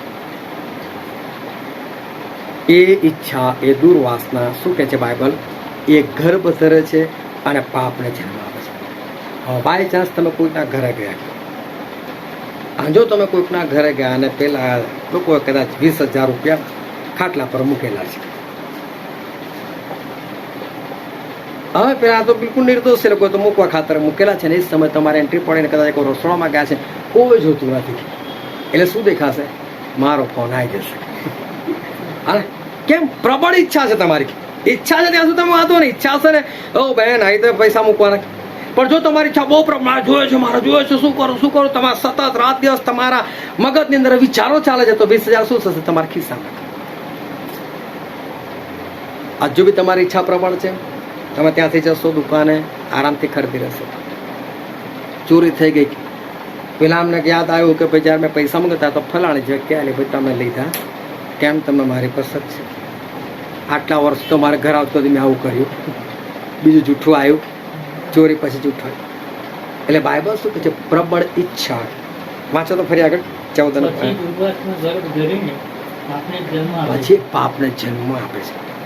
એટલે દુર્વાસનાનો ગર્ભ. એટલે જ્યારે તમારા હૃદયની અંદર કોઈ ઈચ્છા છે ને, એ ગર્ભવતી કહેવાય. સમજમાં આવ્યું? જ્યારે તમારા હૃદયની અંદર ઈશ્વર છોડીને આત્માની બાબત છોડે સાંસારિક બાબતોની કોઈ તમને ઈચ્છા છે, તો એ ઈચ્છા એ ગર્ભ કહેવાય. અને જ્યારે આવું થાય, ખ્રિસ્ત ઊભો થાય, ત્યારે બી તમે તમારી ઈચ્છાને ના છોડી શક્યા હોય તો તમે શું ભગવાન? એક કામ કરો, કોઈ વાંધો તું આય, હું તો તારી છાપલી વાત તૈયાર છું, તારી મૂર્તિની પૂજા કરવા માટે તૈયાર છું. એ માણસો તૈયાર થઈ જશે, કારણ કે એને ઈચ્છા જે છે એ પ્રબળ બની ગયેલી છે. ઈચ્છા એ ગર્ભ છે, અને એ પાપનો ગર્ભ ધરે છે અને મોતને નિપજાવે છે. એવું એ બાઇબલનું વચન. એ વખતે જે ગર્ભવતી હોય ને, કે જેની ઈચ્છા રહી ગઈ, એટલે પ્રભુ શું કહે છે? માથી 16 અને 23 ની અંદર, જે કોઈ મારી પાસે મારી પાછળ આવવા જાય, 24 કલાક, તે પોતાનો નકાર કરે અને પોતાનો પતસ્થ ઉચકીને મારી પાસે આવે. હાલેલુયા. એટલે પ્રભુ શું કહે છે? મારી પાસે આવું તો ગર્ભવતી બનીને નહીં આવવાનું, ઈચ્છાનો ત્યાગ કરીને જ આવવાનું. પેલી ગર્ભવતી પણ નહીં દોડી શકે અને પાપનો ગર્ભ ધરનારી વ્યક્તિ પણ નહીં દોડી શકે. એ બચવાના માટે નહીં ભાગે, એ તો મરવાના માટે એ તો તૈયાર થઈ જશે. અને બીજી બાબત લખેલું છે કે એ સમય જે ધવળાવતી હોય, જેમાંથી 24 આપણે વાંચતા હતા, જે ધવળાવતી હોય એને અફસોસ કહે છે. જે ગર્ભવતી હોય એને અફસોસ, જે ધવળાવતું હોય અફસોસ. ધવળાવતી એટલે જેને નાનું બાળક છે, ધાવણું બાળક છે, જે દૂધ પી રહ્યું છે, એવી સ્ત્રી. સ્ત્રી એટલે કે આપણે બધા આવી ગયા. કઈ રીતે? પ્રભુ શું કોણ છે? આપણે આત્મિક રીતે વરરાજા છે. તો આપણે કોણ થાય? એમની કન્યા છે. આપણે દરેક સ્ત્રી તરીકે આવી ગયા. અને જે ધવળાવતી હોય એટલે કે દૂધ પીવડાવતી હોય. હવે દૂધ કોને પીવડાવવાનું હોય? તો એક વચન આપણે વાંચીએ, 1 પિતર 2 અધ્યાય 2 કલમ.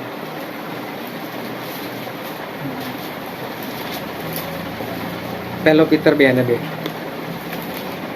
નવા જન્મેલા બાળકોની પેટે નિષ્કપટ આત્મિક દૂધની ઈચ્છા રાખો. હા, શું કહે છે? નવા જન્મેલા બાળકની પેટે નિષ્કપટ આત્મિક દૂધની ઈચ્છા રાખો.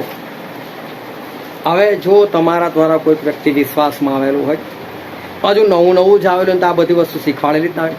હવે તો તમે એને પેલું બાપ્તિસ્મા શીખવાડતા હોય, સાજાપણું શીખવાડતા હોય, તું આ તને આશીર્વાદ મળશે, તારું સારું તો સારું બધું શીખવાડતા હોય. આ બધું દૂધ છે. આ દૂધ પીવડાવ બરાબર છે. એ માણસ બચો જે દૂધ પીતો હોય. દૂધ પીતો હોય ના બચે. એને તો આટલી મોટી વાત તો ખબર જ ના હોય કે ખ્રિસ્ત રોટીને ભાગવાનું છે, ના તે બધું ના ખબર હોય. તો એવા સમય તમે જેટલી બી મહેનત કરી છે દૂધ પીવડાવ સુધીની, તમારી મહેનત તો વ્યર્થ ગઈ ને. ઈશ્વર કહે તમને અફસોસ કહે છે. એટલે શું કહેવા માંગે? તમારા દ્વારા જે વિશ્વાસમાં ને ફટાફટ ઊંચા ચડાવો, ફટાફટ દૂધ પીવડાવે, એને ચિકન બિરયાની પર લઈ આવો, એને ભારે ખોરાક ખવડાવતા થઈ જાઓ, એને અંજીઓના માટે તૈયાર કરી નાખો. પહેલાં પોતે તૈયાર થવું પડે. એટલે પહેલું જરૂર તો એ છે. એ વખતે જે ધવડાવતું એને અફસોસ. પછી 1 કોરિન્થી 3 અધ્યાય અને તેની 2 અને 3 કલમ.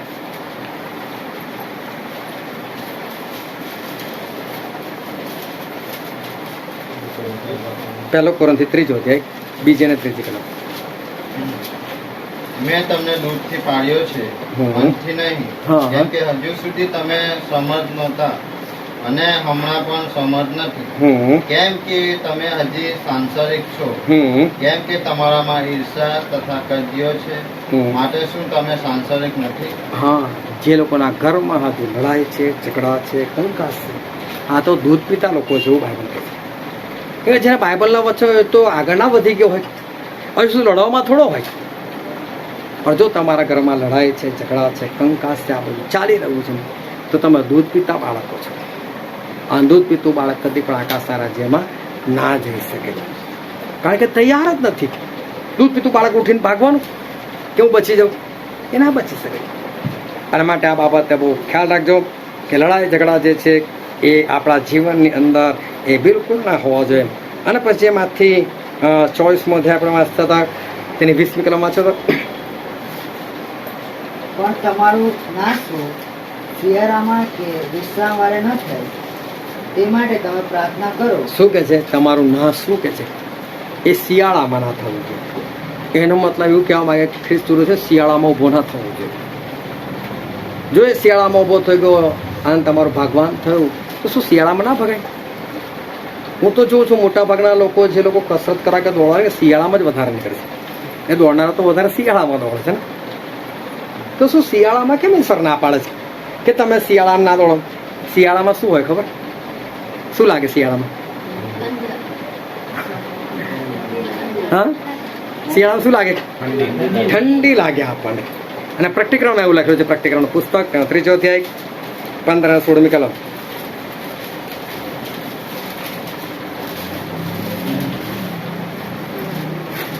તારા કામ હું જાણું છું, તું તાડો નથી એમ ઊનો પણ નથી. તું તાડો અથવા ઊનો થાય એમ હું ચાહું છું, પણ તું હુપાળો છે એટલે ઊનો નથી તેમ તાડો પણ નથી.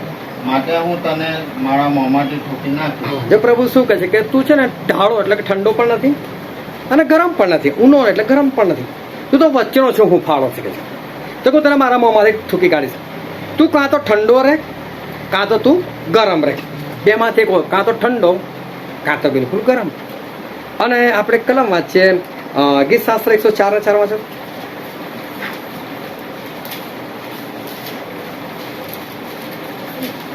ગીત શાસ્ત્ર 104:4. વાયુઓને તે પોતાના દૂત બનાવે છે અને અગ્નિના ભડકા તેના સેવકો છે. ઈશ્વરના સેવકો કેવા છે? તો ઠંડા કે ગરમ? તો ઈશ્વરના સેવકો કેવા હોવા છે? ગરમ હોવા જોઈએ, હે ને? પછી હિબ્રુ 1:7 વાંચો તો. હિબ્રુનો પત્ર 1:7. વળી દૂતો સંબંધી તે એમ કહે છે કે તે પોતાના દૂતોને વાયુરૂપ અને પોતાના સેવકોને અગ્નિની જ્વાળારૂપ કરે છે. હા, તો ઈશ્વરના લોકો કેવા છે? અગ્નિની જ્વાળા જેવા. તો ઈશ્વર એવું કહે છે કે તું ટાળો અથવા ગરમ હોય તો ગરમ એટલે કેવો હોવો જોઈએ? ઈશ્વરના સેવક જો એટલે ઈશ્વરના સેવકો કેવા હોવા જોઈએ? ગરમ. તો ઠંડા એટલે કેવા હોય? બિલકુલ શેતાનની અંદર. એટલે જે 100% શેતાનની અંદર છે ને, તો બની શકે ને કાલે ઈશ્વરનું નામ પણ કદાચ બચી જાય. પણ માણસ તો છે ને ઠંડો બી ના હારે ને ગરમ, એટલે ટોટલી શેતાનમાં પણ નહીં, ટોટલી ઈશ્વરમાં પણ નહીં, વચ્ચે જીવે. હે ને? આ બાજુ જઈ 2-4 ગાળો બોલી આવે, આ બાજુ જઈને સ્તુતિ આરાધના પણ કરી આવે, હે ને? બેવું કામ કરી આવે. આને કહેવાય હું ફાળો માણસ. પણ ઈશ્વર શું કહે છે કે તું ગરમ કાં તો ઠંડો થઈ જાય. પણ ગરમ એટલે ઈશ્વરમાં હોવું અને ઠંડો એટલે શેતાનમાં હોવું. તો તમારું ભાગું શિયાળામાં ના થાય. એટલે શું? તમે સંપૂર્ણ શેતાનમાં હોય ને તમારું ભાગું ના થવું જોઈએ, તો નહીં બચો. હાલેલુયા. બહુ ધ્યાનથી સમજો. આજે ઈશ્વર તમારી સાથે બહુ અદભુત વાતો કરનાર છે. તમારું ભાગું શિયાળામાં ના થાય, જ્યારે તમે ઠંડા પડી ગયા. ઋતુ સાથે ઈશ્વરનો કોઈ લેવા નથી. એ ઋતુ સારી છે. કદાચ દિવસ તમે વધારે ભાગી શકો છો, દિવસ તમે વધારે ખાઈ શકો તો વધારે તમને તાકાત મળશે. પરંતુ ઈશ્વર જે કહેવા માંગે, તમે ઠંડા પડી ગયા, તમે શેતાનમાં આવી ગયા, ત્યારે તમે શું ભાગવાના? ત્યાં તમે એવું જ કહો ભાઈ છાપ લાય, અમે તો સામેથી લેવા તૈયાર છે. અને બીજું કીધું કે તમારું નાસું વિશ્રામ વારે ના થાય, એટલે કે અઠવાડિયાનો 7મો દિવસ. હવે નિર્ગમનમાં એવું લખ્યું, નિર્ગમનું પુસ્તક તેનો 20મો અધ્યાય એના 8મી કલમથી વાંચો.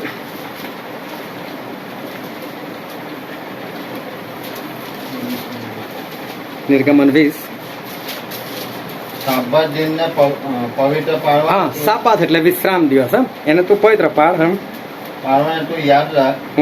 6 દિવસ તું ઉદ્યોગ કર ને તારું સગળું કામ કર, પણ 7મો દિવસ તારા દેવ યહોવાનો સાબત છે. હા, તેમાં તું કઈ કામ ના કર. હા, શું કે 7મા દિવસે તું કઈ કામ ના કર. પ્રભુ 7મા દિવસે કામ કર્યું કે ના કર્યું? હે ને? પ્રભુ 7મા દિવસે કામ કર્યું. એટલે પ્રભુ એ નથી કહેવા માંગતા કે 7મા દિવસ તું કામ ના કર, પણ 7મા દિવસ તારું કામ ના કર. એટલે નોકરી ના કર, 7મા દિવસ તું ધંધો ના કર, 7મો દિવસ તું ઈશ્વરમાં જીવ કે છે. પણ તમે વિશ્રામ વાર લઈને બેઠેલા હોય, હા, અને પ્રભુનું કામ છોડીને તમે તમારા કામમાં બિલકુલ વિશ્રામ લઈને બેઠેલા હોય, ભાઈ આજે કશું જ નથી કરવું, આજે કોઈ પ્રભુને કશું ને, આજે તો વિશ્રામ પાડો, આરામ કરો છો, હે ને? અને તમે પ્રભુમાં આરામ કરતા હોય અને ભાગવાનું થયું તો શું હાલત થાય? એટલે પ્રભુ કહે તમે ઠંડા હોય ને ત્યારે ભાગવાન ના થવું જોઈએ, એના માટે પ્રાર્થના કરો. અને તમે વિશ્રામ એટલે કે પ્રભુનું કામ જ ના કરતા હોય એવા સમય તમે ભાગવાન ના થવું. જેવા સમય ભાગવાન થયું તો તમે ભાગવાના જ નથી પહેલી છેલ્લી વાત. તમે એન્ટિક્રાઇસ્ટના હાથમાં આયા જ જવાના છો અને તમે મરવાના જ છો, એવું ઈશ્વર જે છે એ સ્પષ્ટ કહેવા માગે છે. હું તમને કહું છું કે આ બધા વચનોથી આજે તમારી પરિસ્થિતિ જે છે એ પરિસ્થિતિ કેવી છે? શું તમારા હૃદયની અંદર કોઈ ઈચ્છા છે? શું ગર્ભ ધરેલો છે પાપનો? તમે ગર્ભવતી છો કે પછી તમે ધવડાવનાર, એટલે કે તમારી પાસે એ વ્યક્તિ જેના જો તમે દૂધ જ પીવડાવે છે કે તમે પોતે દૂધ પીનારા લોકો છો? તો બાઇબલ કે તમને અફસોસ કે છે. શું તમે ઠંડા પડેલા છો અત્યારે? શું તમે વિશ્રામ વાળા એટલે ઈશ્વરનું કામ થોડે શાંતિથી આરામ કર્યા છો? નથી બાઇબલ એટલું વાંચતા, નથી પ્રાર્થના એટલી કરતા, નથી સંગતમાં એટલા બધા, નથી ઉપવાસમાં એટલા બધા, બિંદાસથી જીવન જીવી રહ્યા છો? શું તમે વિશ્રામ વારમ ભોગવી રહ્યા છો? તો પ્રભુ કે છે કે તમે પ્રાર્થના કરો કે એ પરિસ્થિતિમાં તમારું ભાગવું ના થાય. અને પછી બાઇબલ કે છે જે માથીની સુવાર્તા તેના 24માં ત્યાં વાંચતા હતા તેને 21મી કલમ,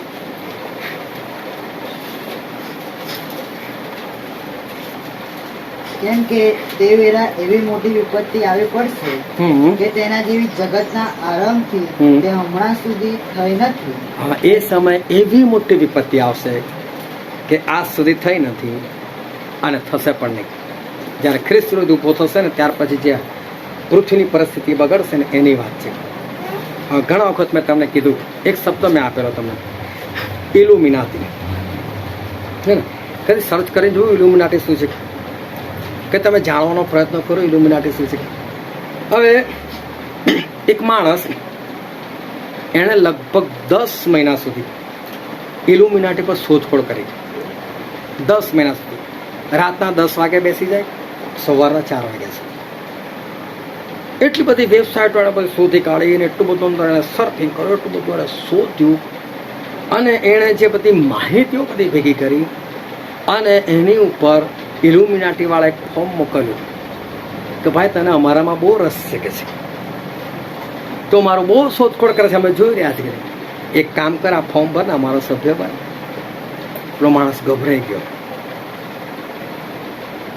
પહેલા તો ચાલવા દીધું, છોડ. ફરી ફોર્મ આવ્યું, ભાઈ ફોર્મ ભરો. તો પાર્ટીએ 4 મહિના સુધી છે ને નેટ જ ખોલવાનું બંધ કરી દીધું. 4 મહિના સુધી. 4 મહિના પછી ફરી નેટ ખોલ્યું, જોવા તો દે સુધી. અને એ લોકોએ શું કીધું ખબર? મેસેજ આવેલો હતો એ લોકોને, અમે તમારી પર નજર રાખી રહ્યા છીએ,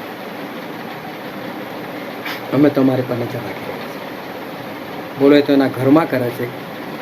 આ ઇલ્યુમિનાટી વાળા, તમે એમની વેબસાઇટ જો, તમે ઇલ્યુમિનાટી સર્ચ કરો ને એટલે લોકોને ખબર પડી જાય છે કોણ કરી રહ્યું છે, કઈ જગ્યાએ બેઠેલું છે, એની પાસે કયો ફોન છે, એની પાસે કયું નેટ છે, એ બધું એ લોકોને ખબર પડી જાય છે. અમેરિકાની અંદર જેટલા બી પ્રેસિડેન્ટ બને છે એ બધાએ પ્રેસિડેન્ટ બનતા પહેલા એનું મેમ્બર બનવું પડે તો જ પ્રેસિડેન્ટ બને, બાકી ના બને. બિલ ક્લિન્ટન એ પણ એના મેમ્બર હતા ત્યારે એમને ત્યાં અમેરિકામાં પ્રેસિડેન્ટ પદ મળ્યું. પાછલા વર્ષોની અંદર એવું થયું કે આ બિલ ક્લિન્ટનની પત્ની હિલેરી ક્લિન્ટન એણે પ્રેસિડેન્ટનું ઉમેદવારી પત્ર ભર્યું. આખી પ્રજાની તરફ બધાનું કે હિલેરી ક્લિન્ટન જ બનશે. પણ ઇલ્યુમિનાટી વાળા એ લોકોને એવું કીધું, આ અંદરની ગુપ્ત વાત તમને કહું છું, તમને કોઈ જગ્યાથી જાણવા નહીં મળે ને જોઈતી હશે તો તમારે બહુ બધું સર્ચ મારવું પડશે તો તમને મળશે. પણ જે મળી ગઈ છે તમને જાહેર કરું છું. એમને કહેવામાં આવ્યું કે તમારે ઇઝરાયલની રાજધાનીને આ યરુસાલેમ જાહેર કરવાનું, કે હવેથી ઇઝરાયલની રાજધાની એ યરુસાલેમ રહેશે અને અમેરિકાનું જે દૂતાવાસ જે તેલ અવીવ નામના શહેરમાં છે ત્યાંથી ખસીને તમારે યરુસાલેમમાં મૂકવાનું. હિલેરી ક્લિન્ટને એટલા માટે ના પાડી કે જો હું આવું કરું તો આરબ દેશો મારી વિરુદ્ધ થઈ જાય, ત્યાંથી ક્રૂડ ઓઇલ મળે છે, મારા પગલું નથી કરું. તાત્કાલિક અચાનક પરિણામ બદલાઈ ગયા અને કોઈને કલ્પના નથી, ટ્રમ્પ ત્યાંના પ્રેસિડેન્ટ બની ગયા. બધા ટ્રમ્પ બની ગયા અચાનક કેમનું? પણ એનું કારણ હતું કે ટ્રમ્પે આ સરસ સ્વીકાર, હું તૈયાર. અને ટ્રમ્પે આ વસ્તુ કર્યું ને, એમણે આ વસ્તુ કરેલી કે હા ભાઈ જે ઇઝરાયલની રાજધાની જે છે એ એમણે આ યરુસાલેમને એમણે જાહેર કરી. 1963ની અંદર ત્યાં એક પ્રેસિડેન્ટ હતા જ્હોન એફ કેનેડી, અને જ્હોન એફ કેનેડી જે છે એને કોઈ વાત ઇલ્યુમિનાટીની ના માની તો એમને મારી નાખવામાં આવ્યા. બોલો, ભર પબ્લિકની વચ્ચે કોઈ કશું ના કરી શક્યું. ટ્રમ્પ જે છે એ પ્રેસિડેન્ટ બન્યા પછી એમણે ઇલ્યુમિનાટીની સામે થોડી બહાર ચડાય કે શું કરી નાખવાના. બીજી વખત આવ્યા જ નહીં, બહુ દમ પછાડા કર્યા. જો બાઇડન આવી ગયા, એમણે ઘણું બધું કીધું કે આ પરિણામ એકવાર ચેક કરો. એમનું કશું પણ ના ચાલ્યું. અમેરિકાની અંદર એક એવી સિક્રેટ જગ્યા છે કે જ્યાં આ લોકોની મિટિંગ બેસે છે, બધાને ખબર છે. એ જગ્યા પર કોઈ જઈ નથી શકતું. જ્યારે બિલ ક્લિન્ટન એ ત્યાંના પ્રેસિડેન્ટ હતા ત્યારે એમને પૂછ્યું કે આ જગ્યા છે ત્યાં તમે જઈ શકતા નથી, એનું કારણ શું? તમે તો પ્રેસિડેન્ટ છો. અને એમણે ઇંગ્લિશમાં એવો જવાબ આપ્યો, ત્યાં એક બીજી સરકાર છે જે અમારી સરકારમાં નથી, છતાં અમારી સરકારને ચલાવે છે. એમના આદેશ વગર અમે કંઈ જ નથી કરી શકતા. ઇલ્યુમિનાટી વગર એ લોકો કંઈ જ નથી કરી શકતા. એ લોકોનું સોનું લગભગ દુનિયાના બધા દેશોમાં છે, ખાલી 3 દેશની અંદર નથી. મને એના નામ યાદ નથી રહ્યા, પણ એમાંનો એક દેશ છે ઈરાન. આપણા ભારતમાં પણ એમનું સોનું છે. જો ભારતમાંથી સોનું હટાય દે ને, આપણો ભારત દેશ કડક ધૂસ થઈને બેસી જાય, ગરીબ અવસ્થાની અંદર આવી જાય. આપણે ત્યાં પણ જે બધા નિર્ણયો લેવાય છે ને એ બધા એને લઈને જ લેવાય છે. પુતિનને કહેવામાં આવ્યું કે યુક્રેન સાથેનું યુદ્ધ ના કરીશ, એને શરૂ ના કરીશ. અને પુતિને શું કીધું કે અમારી સરકારમાં એવા પણ લોકો છે જે ખરેખર સરકારના નથી પણ બહારના છે, અમારે એમનું માનવું પડે છે. પુતિને નહોતું કરવું પણ તો એ કરવું પડ્યું. તો ધ્યાનથી સમજતા રહેજો કે બહુ અદ્ભુત વાતો એ છે. અને આ જે ઇલ્યુમિનાટી જે છે એના મેઇન માણસો જે ખાસ જે આખું હેન્ડલિંગ કરે એ ઇઝરાયેલી છે. એક આખું પરિવાર જે છે એ આ લોકોને હેન્ડલ કરે છે. અને એ લોકોની સંપત્તિ $700 ટ્રિલિયન. $1 ટ્રિલિયન એટલે લગભગ 10,000 લાખ કરોડ. એના ગુણ્યા તમે 700 કરી નાખો એટલે એ લોકોની સંપત્તિ છે. એ લોકો આ બધું કરી રહ્યા છે. મને ખાલી એક જ હતું કે જ્યારે ખ્રિસ્ત વિરોધી છે એને ઇઝરાયલ માનશે કેમ, પણ છે જ મેઇન ઇઝરાયલીઓ. અને એટલે એ લોકો કહેશે એટલે બધા માનશે. ચીનની જે વુહાનમાં પેલી લેબોરેટરી જેમાંથી કહે છે કે કોરોના વાયરસ નીકળ્યો તો જો કે ષડયંત્ર હતું, પરંતુ ખરેખર આજની તારીખમાં 1500 વાયરસ પડેલા છે બનાવેલા તૈયાર. એ બહુ ખતરનાક છે. જેને છોડવામાં આવે તો કોઈ ના બચે. એવા 1500 વાયરસ આજની તારીખમાં પડેલા છે. આ બધી તમને લેટેસ્ટ એકદમ સાચી માહિતી જે તમને આપું. આ લોકો જ્યારે મિટિંગ કરે છે તો એ લોકોની જે મૂર્તિ બનાવી છે એમાં મૂર્તિના 2 હાથ આમ છે અને ત્યાં એ લોકો છે ને બાળકોનું બલિ ચડાવે છે. તમે કદી સર્ચ મારજો અને એટલું જોજો કે દુનિયામાંથી કેટલા બાળકો છેલ્લા 10 વર્ષમાં ગુમ થયા, એમાંથી કેટલા મળ્યા, કેટલા બાળકોનો પત્તો જ નથી. નીચે આગ લગાવવામાં જીવતું બાળક આરામથી મૂકી દેવામાં આવે, ઢોલ વગાડવામાં છોકરું ચીસો પાડે, કંઈ જ નહીં. એવા ક્રૂર એ લોકો છે. એ લોકોની પાસે એવા મશીનો છે કે ધરતીકંપ લાવી શકે ચાહે ત્યાં, અને સુનામી લાવી શકે એવું નથી. આ કુદરતી એ લોકોની પાસે મશીનો એવા બનાવેલા છે બોલો કે કોઈ ચાહે ને જગ્યા પર ધરતીકંપ લાવે અને ચાહે ને એ જગ્યા પર એ લોકો સુનામી લાવી શકે છે. એ લોકોની પાસે એવા મશીનો છે કે તમને આકાશમાં ચિત્ર વિચિત્ર અવાજો સંભળાય. જેમ પ્રભુ ઈસુ ખ્રિસ્ત આવનાર છે તો રણસિંગડાનો અવાજ આવશે ને, તો જ્યારે આ લોકો નકલી ખ્રિસ્તને ઊભો કરશે ને ત્યારે રણસિંગડાનો અવાજ તમને સંભળાશે. એ લોકોની પાસે આવી ટેકનોલોજી છે, આવા મશીનો જે છે એ લોકોએ મૂકેલા છે. 5 દિવસોમાં કોરોના કાળની અંદર અમેરિકા કહે છે અમારે ત્યાં 4 લાખ લોકો મરી ગયા. 4 લાખ નહોતા મર્યા, નહીં 4 કરોડ લોકો મરી ગયેલા છે.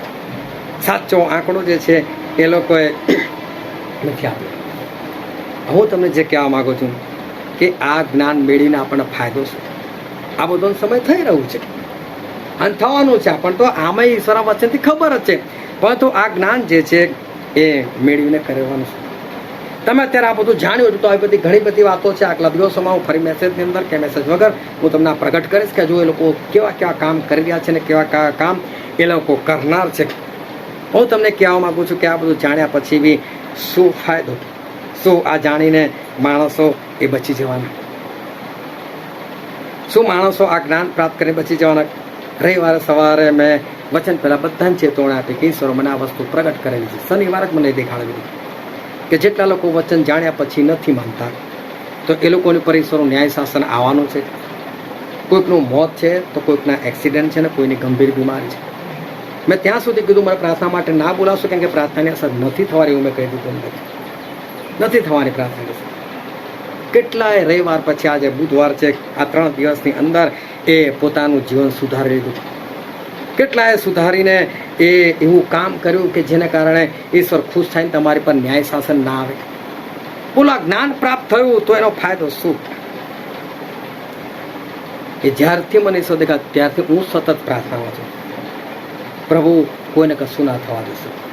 હું સતત પ્રાર્થનામાં છું કે પ્રભુ કોઈને કશું ના થાય, બધા બચી જાય. પણ શું ખરેખર બધા બચી જશે? શું બધા લોકો એવું જીવન જીવશે? નહીં બચે. એનું કારણ શું? જ્ઞાન તો મળ્યું, પરંતુ જ્ઞાન જે છે ને એ જ્ઞાન નથી બચાવતું. શું સામસુનને ખબર નથી કે મારા માથાના વાળ કાપી નાખે તો મારું બળ જતું રહે? જ્ઞાન હતું ને તો બચ્યું. સામે ચાલે કે વાળ કાપી નાખો મારું બળ જતું રહેશે. વિચાર કરો, જ્ઞાન નથી બચાવતું માણસ. એ સામસુનની પાસે જ્ઞાન હતું, પરંતુ એ જ્ઞાન જે છે એ એને બચાવી ન શકતું. કેવી રીતે માણસ જે છે એ બચી શકે? કેવી રીતે માણસ એ બચી શકાય? પ્રભુ ઈસુ જે છે એ પૃથ્વી પર આવ્યા અને પ્રભુ ઈસુ જે છે એમને મરવાનું હતું. અને બાઇબલની અંદર એક કલમ આપણે વાંચીએ, યોહાનની લખેલી સુવાર્તા તેનો 19મો અધ્યાય, તેની 10મી અને 11મી કલમ.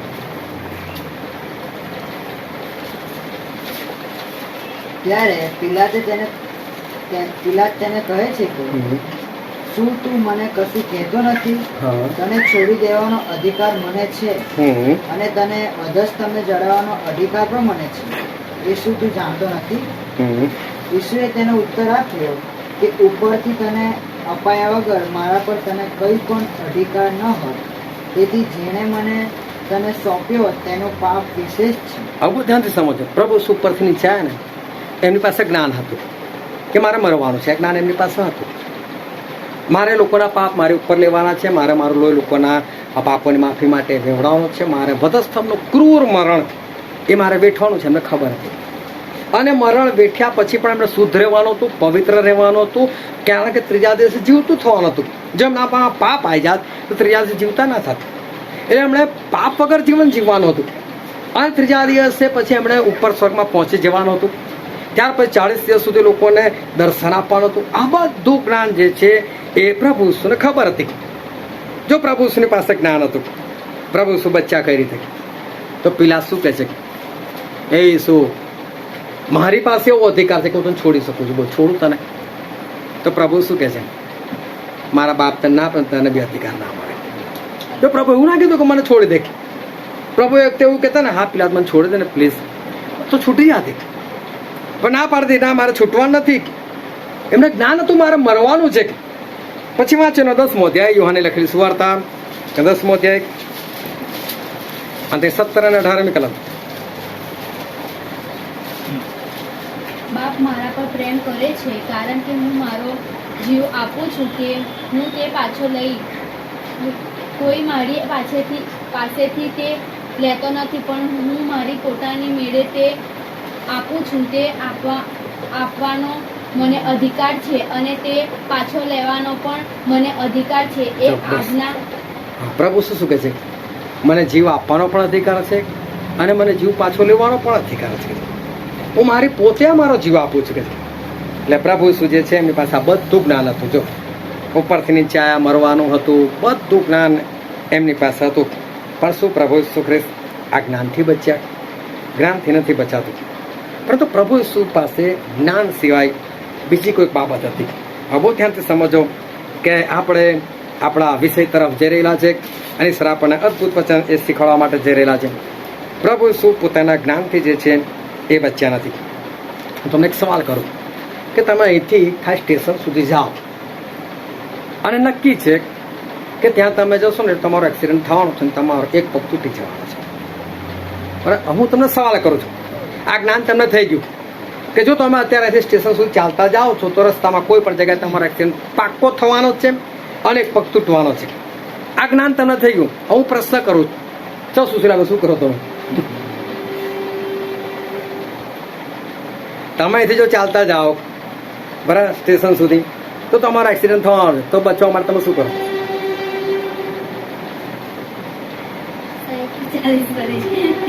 ચલો સાઈડ પર ચાલશે, પણ મેં એવું નહીં કીધું કે સાઈડ પર ચાલશો તો બચી જશો. જશો તો એક્સિડન્ટ પાક્કો છે. નહીં જવાનું. હા નહીં જવાનું. ચલો સરસ. ચલો અસ્મિન તમે બોલો, તમે બચાવવા માટે શું કરો? હા બોલો બોલો. હા જવાનું તો પગ તો તૂટવાનો જ છે. ના, મરજી પાકી છે કે તોડવાનો છે. તો બોલો તમે શું કરો બચવા માટે? બચવાનું છે. બચવા માટે શું કરો? હા બોલો શું કરો? બચો કે ના બચો? લક્ષ્મીબેન તો જે ધન થાય દેખી જાય. ચાલ એલી તું બોલ. પ્રાર્થના કરીને તેલ લગાવીને પણ એ તો પાક્કું જ છે. તું તેલ લગાવીને જા કે ગમે તે લગાવીને, પણ તે એક્સિડન્ટ પાક્કો છે ને આ પગ તૂટવા બચવા માટે શું કરવાનું?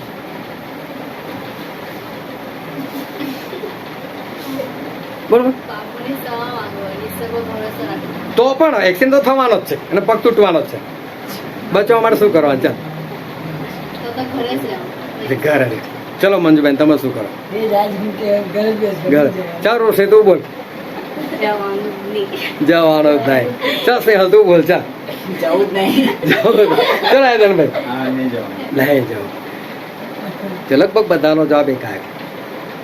જ્ઞાન થઈ ગયું બરાબર, પણ જ્ઞાન નથી, બસ જોડે સમજ આવી કે આવું છે ને તો નહીં જવું છે. સમજ્યા? આ એક સમજ આવી. આ સમજ તમને બચાવે છે. જ્ઞાન તો મળી ગયું બરાબર, પણ લક્ષ્મીબેન જેમ તો તમે જાઓ તો જ્ઞાન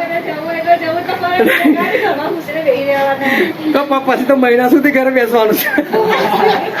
બરાબર. એટલે જો જ્ઞાન નથી બચાવતું, તમે જે વસ્તુને જાણી ગયા ને, તમને ખબર પડી કે ભાઈ આગ લાગી છે, તો આગમાં જાઓ તો શું થાય? બળી જાય. તો સમજ શું શીખવાડે? ભાઈ આગમાં નહીં જવું જોઈએ. તમારી જ ગાડી બળી રહે તો શું કરવાનું? બળવા દેવી પડે, પણ આપણે અંદર ઘૂસે તો હા. એટલે જ્ઞાન જે છે ને, જ્ઞાન તમને એ ખબર પાડે છે કે જો તું આવું કરીશ તો તું મરવાનો. તો સમજ શું કહે છે? ભાઈ આવું થાય ને ના કરવાનું હોય આ વસ્તુ. હાલેલુયા. ઈશ્વર તમને જ્ઞાન આપે છે કે ભાઈ તમારે આજ્ઞા પાલનના કપડાં પહેરવા તો તમે બચી શકો. તો સમજ શું શીખવાડે? પહેરી લો કપડાં. હા ને, જ્ઞાન તો મળી ગયું કે ભાઈ કપડાં પહેરવાના છે, પણ છતાંય માણસ એમને એમ ફરે તો સમજ શું શીખવાડે? ના, કપડાં પહેરી લેવા જોઈએ. જ્ઞાન તો થઈ ગયું કે ભાઈ મારા આત્મા જીતવાનો છે, પણ જ્ઞાન થયા પછી થોડા બધા આત્મા જીતવા નીકળે છે. પણ સમજ હોય ને કે ના તો મારે કરવું, તો સમજ શું કરે? પગલાં લેતા શીખવાડે. તો પ્રભુ ઈસુ પાસે છે ને ખાલી જ્ઞાન નહોતું, પ્રભુ ઈસુ પાસે સમજ હતી. જ્ઞાન તો હતું જ, પણ પ્રભુ ઈસુ ખ્રિસ્ત પાસે એક સમજ હતી, અને સમજ વગર તમારું જ્ઞાન અધૂરું છે. હાલેલુયા. સમજ વગર જ્ઞાન કેવું છે? અધૂરું છે. આ પ્રભુ ઈસુને જ્ઞાન કે મારે મરવાનું છે, તો પ્રભુ શું કરતા હતા? ચોમાથી લખેલી સુવાર્તા તેનો 16મો અધ્યાય તેને 21મી કલમ માંથી 16 અને 21. ત્યારથી માંડીને ઈસુ પોતાના શિષ્યોને જણાવવા લાગ્યો કે હું યરુશલેમમાં જાઉં છું ને વડીલો તથા મુખ્ય યાજકો તથા શાસ્ત્રીઓ સાથે ઘણું બેઠું ને માર્યો જાઉં ને ત્રીજે દહાડે પાછો ઉઠું એ જણાવવાનું છે. જરૂરી છે. હા, જો પ્રભુ ઈસુને છે ને મરવાનું હતું, તો પ્રભુ પોતાના શિષ્યોને આ વાત કહેતા હતા. કેમ કહેતા? એમણે મરો તો મરી જાવ ને ભાઈ, શિષ્યોને કહેવાની શી જરૂર? પણ તમે જોજો, તમે બાઇબલની એક કલમ છે ને ખાલી મોડે કરજો, તમે છે ને અઠવાડિયામાં તમે ભૂલી જશો. પણ તમારે શું કરવાનું? એક કલમ મોડે કરીને બીજાને જેને કહી આવવાની, બીજા દિવસે ફરી બીજાને કહે, ત્રીજા દિવસ ફરી તમે 7 દિવસ 7 જગ્યાએ કહેશો ને, ભાઈ તમે મહિના પછી બી તમને કોઈ પૂછશે ને પેલી કલમ, તો તમે ફરતીને બોલશો. કેમ? 7 વખત તમારો રિપીટ થયો. તો પ્રભુને મરવાનું તો એનું લક્ષ્ય હતું, એના માટે જ આવેલા હતા. તો એ યાદ રાખે મારું કામ શું. તો શિષ્યોને કહે છે, જો માથી 16 ને 21માં કીધું, ભાઈ 17મો અધ્યાયની 22મી કલમમાં છે. અને તેઓ ગાલિલમાં રહેતા હતા, ત્યારે ઈસુએ તેઓને કહ્યું કે માણસનો દીકરો માણસોના હાથમાં સોંપાશે અને તેઓ તેને મારી નાખશે. જો ફરી વખત પ્રભુએ કીધું, તરત જ કીધું ને, તો 16મા અધ્યાયમાં જ વાત કરી 17માં અધ્યાય ફરી વખત એમણે તો આ વાત કરી. પછી 20મા અધ્યાયની 17મી કલમ વાંચો. અને ઈસુએ યરૂશાલેમ જતા રસ્તે 12 શિષ્યોને એકાંતમાં લઈ જઈને તેઓને કહ્યું કે જુઓ, આપણે યરૂશાલેમ જઈએ છીએ અને માણસનો દીકરો મુખ્ય યાજકોને તથા શાસ્ત્રીઓને સ્વાધીન કરાશે. જો ત્રીજી વખત પ્રભુ કહે છે, સતત જ પ્રભુ છે ને વારંવાર રિપીટ કર્યા કરતા હતા. એમનું જે લક્ષ્ય ને યાદ રાખતા હતા. હાલેલુયા. જ્ઞાન તો હતું કે મારે મરવાનું છે, પણ સતત છે ને યાદ કેમ રાખવાનું કે મારે આ જ કરવાનું છે, મારે મરવાનું જ છે. એટલે બીજાને કહે કરતા હતા. કેમ કે જેથી કરીને એમ એ વસ્તુ જે છે, એ લક્ષ્ય જે છે ને, એ લક્ષ્ય એમને યાદ રાખે. આજે તમને તમારું લક્ષ્ય યાદ છે કે તમારી ઈશ્વરમાં કઈ રીતે જીવવાનું છે? આ તમને ખબર છે કે તમારું લક્ષ્ય શું? એક વચન આપણે વાંચીએ, 1 પિતર 2 અધ્યાય 9મી કલમ.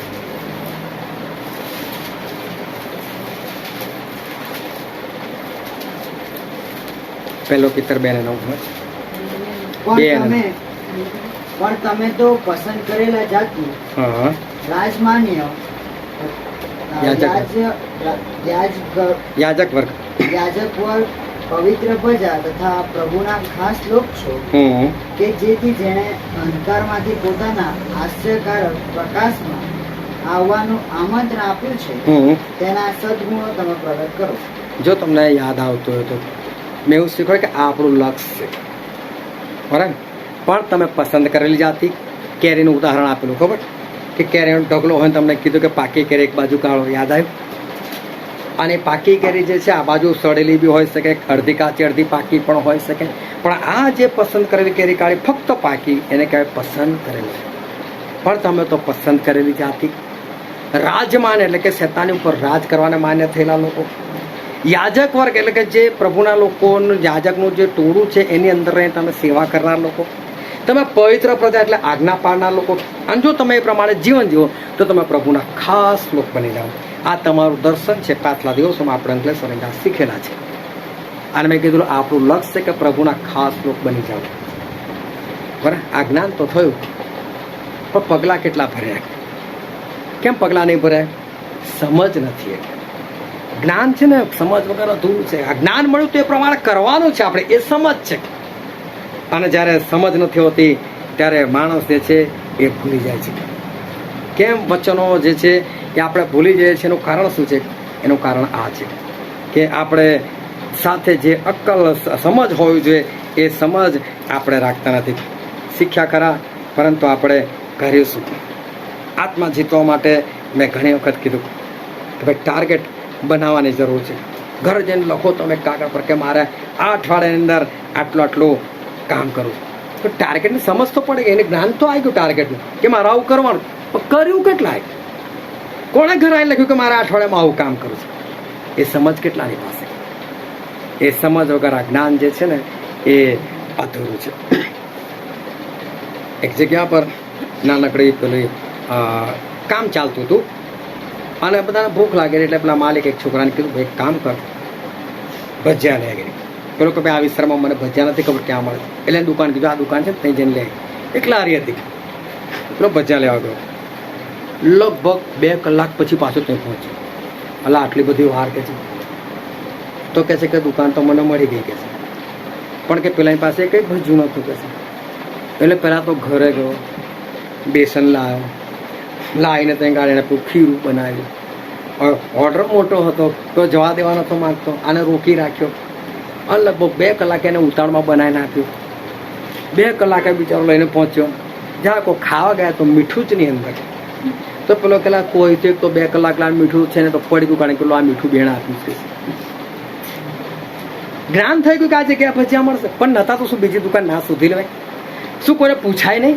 જ્ઞાન તો થઈ ગયું ભજીયા લાવવાના છે, આ જગ્યાથી લાવવાના છે, પણ નથી તો સમજ હોય છે ને બીજી જગ્યા હોય, હે ને?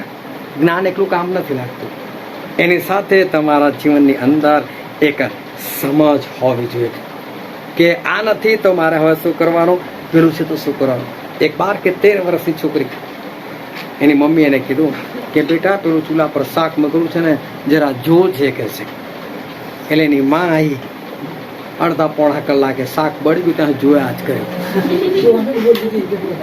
માં કે ફેરવવાનું નહીં, જોવું નહીં કે મમ્મી જોતી હતી તો ખરી.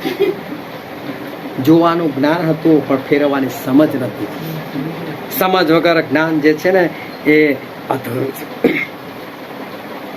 સમજ વગર જ્ઞાન જે છે એ અધૂરું છે. 24 કલાક તૈયાર રહેવું એ જ્ઞાન છે, પણ સમજ હોય ને તો માણસ એ તૈયાર રહે. પછી એના જીવનની અંદર એને લડાઈ ઝઘડા એટલા માટે ના આવે કે એ સમય પ્રભુ આવી ગયા તો. પણ સમજ ના હોય તો પેલું જ્ઞાન કોઈ કામ નહીં. મારે જે કરવું છે એ મારે એ કરી લેવાનું. સમજ તો આવી ગઈ કે આપણે જ્ઞાન તો આવી ગયું કે મારે હૃદય મારે સાફ રાખવાનું છે, પણ હૃદય નથી કડવાશ જતી નથી. કેમ? સમજ નથી. જ્ઞાન તો આવી ગયું કે મારે હૃદયને સાફ કરવાનું છે, પરંતુ સમજ નથી આવતી કે આ કડવાશ જે છે એ કડવાશ દૂર કરવું. કેટલીકો સમજાવ્યું કે બીમારીથી આઝાદ કઈ રીતે થવાનું. જ્ઞાન તો મળી ગયું પરંતુ બીમારી દૂર નથી થતી. એનો મતલબ કે સમજ નથી. કપડાં પહેરવાનું જ્ઞાન છે પણ એ સમજ નથી. જ્ઞાન થઈ ગયું કે મારે ઘેટા બનવાનું છે, પણ સમજ નથી આવતી કે શિંગડા કપાઈ નાખીએ. માણસ શિંગડા ઉછાળવાની આદત પડી ગઈ છે, પણ સમજ એ છે કે માણસ શિંગડા કપાઈને એ ઘેટો બની જાય અને તો આપણે બચી જઈએ. ધ્યાનથી ઈશ્વરનું વચન જે છે એ ઈશ્વરનું વચન સમજ. પ્રભુ વિશે શું કર્યું? જ્ઞાન તો હતું એમની પાસે, હવે શું કરવું એમને? 40 દિવસના ઉપવાસ. આ સમજ છે. મારા પૂરું કરવાનું છે તો 40 દિવસનો ઉપવાસ કર્યા. અને જો મને કોઈ ગાળ બોલી હશે, મને કોઈ થપ્પડ મારી જશે, મને ગુસ્સો હશે, સામે મેં કશું કરી નાખ્યું તો પાપ થઈ જશે. શેતાન પર વિજય પ્રાપ્ત કર્યો 40 દિવસ દરમિયાન સતત ઉપવાસ મારે. આ તો 3 ટાઈમ ખાઈ પીને કે ચલો લડવા જઈએ. આ 3 ટાઈમ ખાઈ પીને તો પછી ઊંઘ જ આવે. પછી માણસ આળસને કારણે એ ઊંઘ્યા જ કરે. એ કઈ શેતાનને હરાવવા માટે ના નીકળે. પણ લુકની લખેલી સુવાર્તામાં લખેલું તેનો 21મો અધ્યાય 37મી કલમ. લુક 21 અને 37.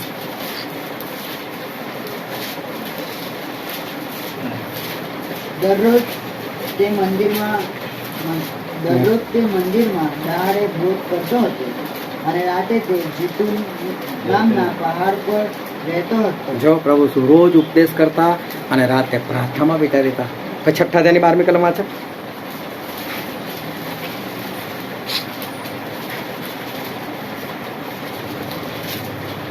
તે દિવસોમાં તે ઘેરથી નીકળીને કોઈ એક પહાડ પર પ્રાર્થના કરવા ગયો અને તેને દેવની પ્રાર્થનામાં આખી રાત કાઢી. જો પ્રભુ સુને બચવું તું. જ્ઞાન તો હતું મરવું છે મારે, પણ એવી રીતે મરવા માટે, પોતાને શુદ્ધ રાખવા માટે સમજ હતી તો ઉપવાસ કરતા હતા, આખો દિવસ ઉપદેશ કરતા હતા અને આખી રાત જે છે એ પ્રાર્થનામાં રહેતા હતા. આ સમજ હોય ને તો પેલું જ્ઞાન કામમાં લાગી જાય. જ્ઞાન થવું છે તો સમજથી તમે પગલાં લેતા શીખો. પ્રભુ શું પગલાં લીધા બચવાના માટે, અનંત જીવન પામવા માટે પગલાં ભર્યા. એમણે હોશિયાચાર છે આપણે વાંચેલું કે મારા લોકો જ્ઞાનના અભાવે નાશ પામે છે. યાકૂબ 1:5 ની અંદર લખ્યું કે તમે ઈશ્વર પાસે માગો તો એ તમને જ્ઞાન આપશે. આ જ્ઞાન એટલે તમને જે જ્ઞાન થયું છે એ જ્ઞાનની વાત નથી. જ્યારે ઈશ્વર પાસે જ્ઞાન માગવાની વાત આવે, જ્યારે ઈશ્વર કહે કે જ્ઞાનના અભાવે નાશ, એ જ્ઞાનની અંદર જ્ઞાન, સમજ, બુદ્ધિ, ડાપણ બધું આવી જાય. એટલે પ્રભુ કહે છે મારા લોકો જ્ઞાન ના અપાવે. એટલે સંપૂર્ણ જ્ઞાનની વાત કરે છે. સમજવાળું બી જ્ઞાન અંદર આવી ગયું. એટલે વચન એ ખોટું નથી, પણ ફક્ત તમારી પાસે જ્ઞાન છે પણ જ્ઞાન પ્રમાણે તમારા જીવનમાં સમજ નથી. એક ઠોસ પગલાં ભરવાની જે સમજ હોવી જોઈએ સમજ નથી, તો માણસ નાશમાં જાય. સુલેમાનને ખબર તો પડી ગઈ કે આજ ઈશ્વર એક સાચા, બધું દર્શન થયું, બધું જ્ઞાન મેળવ્યું, બધું, પણ સમજ ક્યાં હતી કે આટલી બધી પત્નીઓ ના કરાય? સમજ ક્યાં હતી કે ફારૂની દીકરી સાથે ના પરણાય? સમજ ક્યાં હતી કે એ રાજા ફારૂ લડવા માટે આવો તો મારા પ્રભુ મને બચાવે? એટલે સમજ ક્યાં હતી કે મારે ઘોડાનો જથ્થો ના વધારવો જોઈએ, આટલું બધું સોના રૂપાની પાછળ મારે ના પડવું જોઈએ, પ્રભુથી દૂર થઈ ગયો? જ્ઞાન તો હતું પણ જે બાબત નથી કરવાની સમજ ના આવી. નબુખાદનેસ્સારને 3 વખત ભાન થયું, 3 વખત જ્ઞાન થયું કે એક જ ઈશ્વર અને ઇઝરાયલનો સુરેશ સર્વશક્તિમાન, છતાં પણ માનતા નતા, છતાં પણ અભિમાન કર્યું, આ બધું મેં પ્રાપ્ત કર્યું. નાશમાં ગયો, સમજ નથી આવી.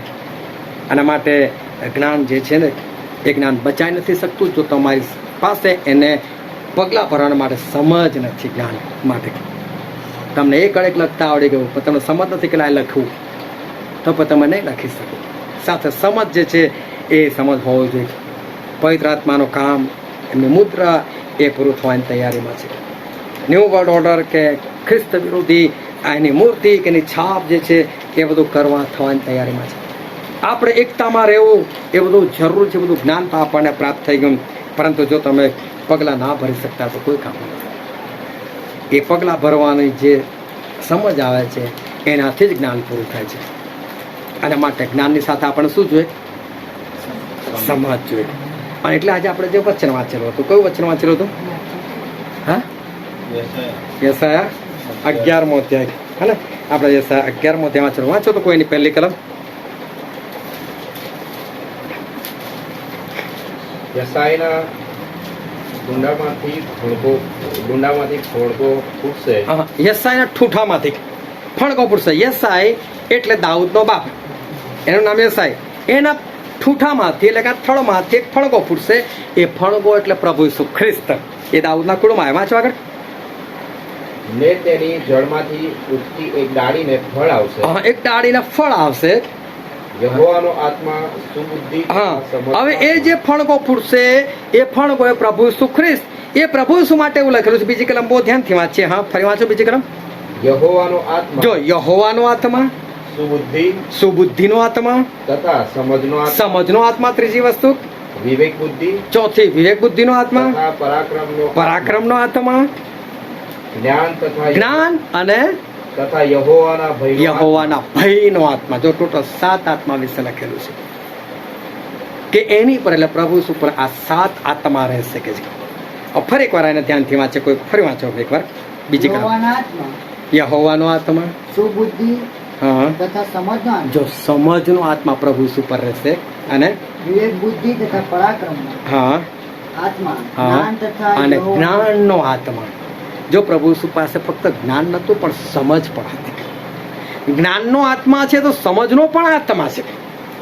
ઈશ્વર તમને જ્ઞાનનો આત્મા આપી દે પણ તમે સાથે સમજનો આત્મા ના લો ને તો પ્રોબ્લેમ થાય. અને પ્રભુ ઈસુ પાસે સાથે સમજનો પણ આત્મા, એટલે સમજીને એમણે ઉપવાસ કર્યા, સમજીને એમણે ઉપદેશ કર્યા, સમજીને એમણે હોલ નાઇટો કરી. માણસને તો કંટાળા તો જાણી લીધું બધું ખરું, જ્ઞાન બધું આવી ગયું, પણ સમજનો આત્મા નથી ને એટલે માણસ નાશમાં જઈ રહેલો છે. જો તમારા જીવનમાં કજ્જા કંકાસ છે, ક્રોધ છે, ગાળો છે, તમે કપડાં નથી પહેરી શકતા, તમે 24 કલાક તમે તૈયાર નથી રહી શકતા, જો તમે આત્મા નથી જીતી શકતા, પણ આ બધું તમને ખબર છે, તો તમારી પાસે ઈશ્વરનો જ્ઞાનનો આત્મા છે. 100% વાત સાચી. પણ એ જ્ઞાનના આત્માને ચલાવવાના માટે, તમારું પોતાનું જીવન સુધારવાના માટે તમારી પાસે સમજનો આત્મા નથી.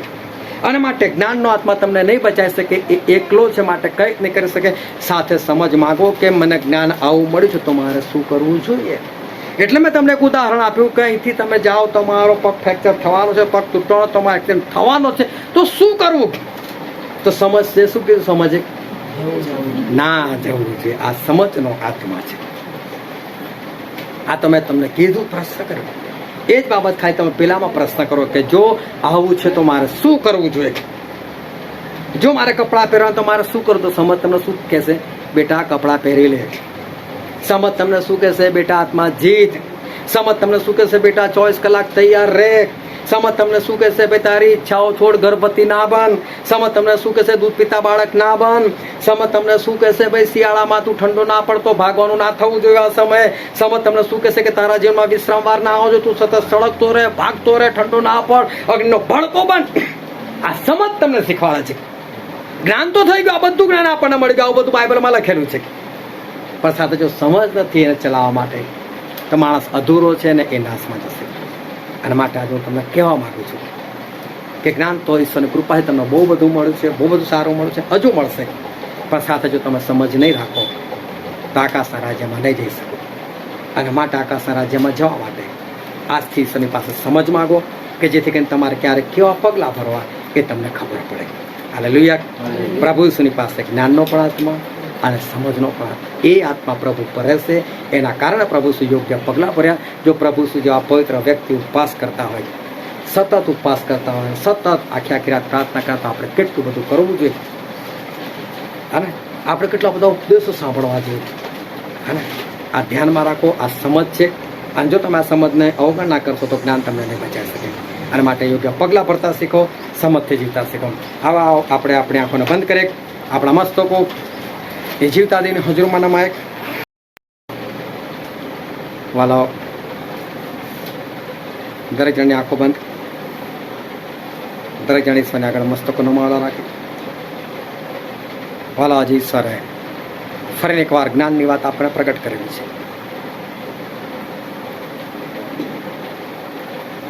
એમણે સમજની વાત પ્રગટ કરેલી છે. આના માટે આપણે જે જ્ઞાન મળેલું છે એ જ્ઞાન પ્રમાણે જીવન જીવવાના માટે સમજને પણ પ્રાપ્ત કરીએ.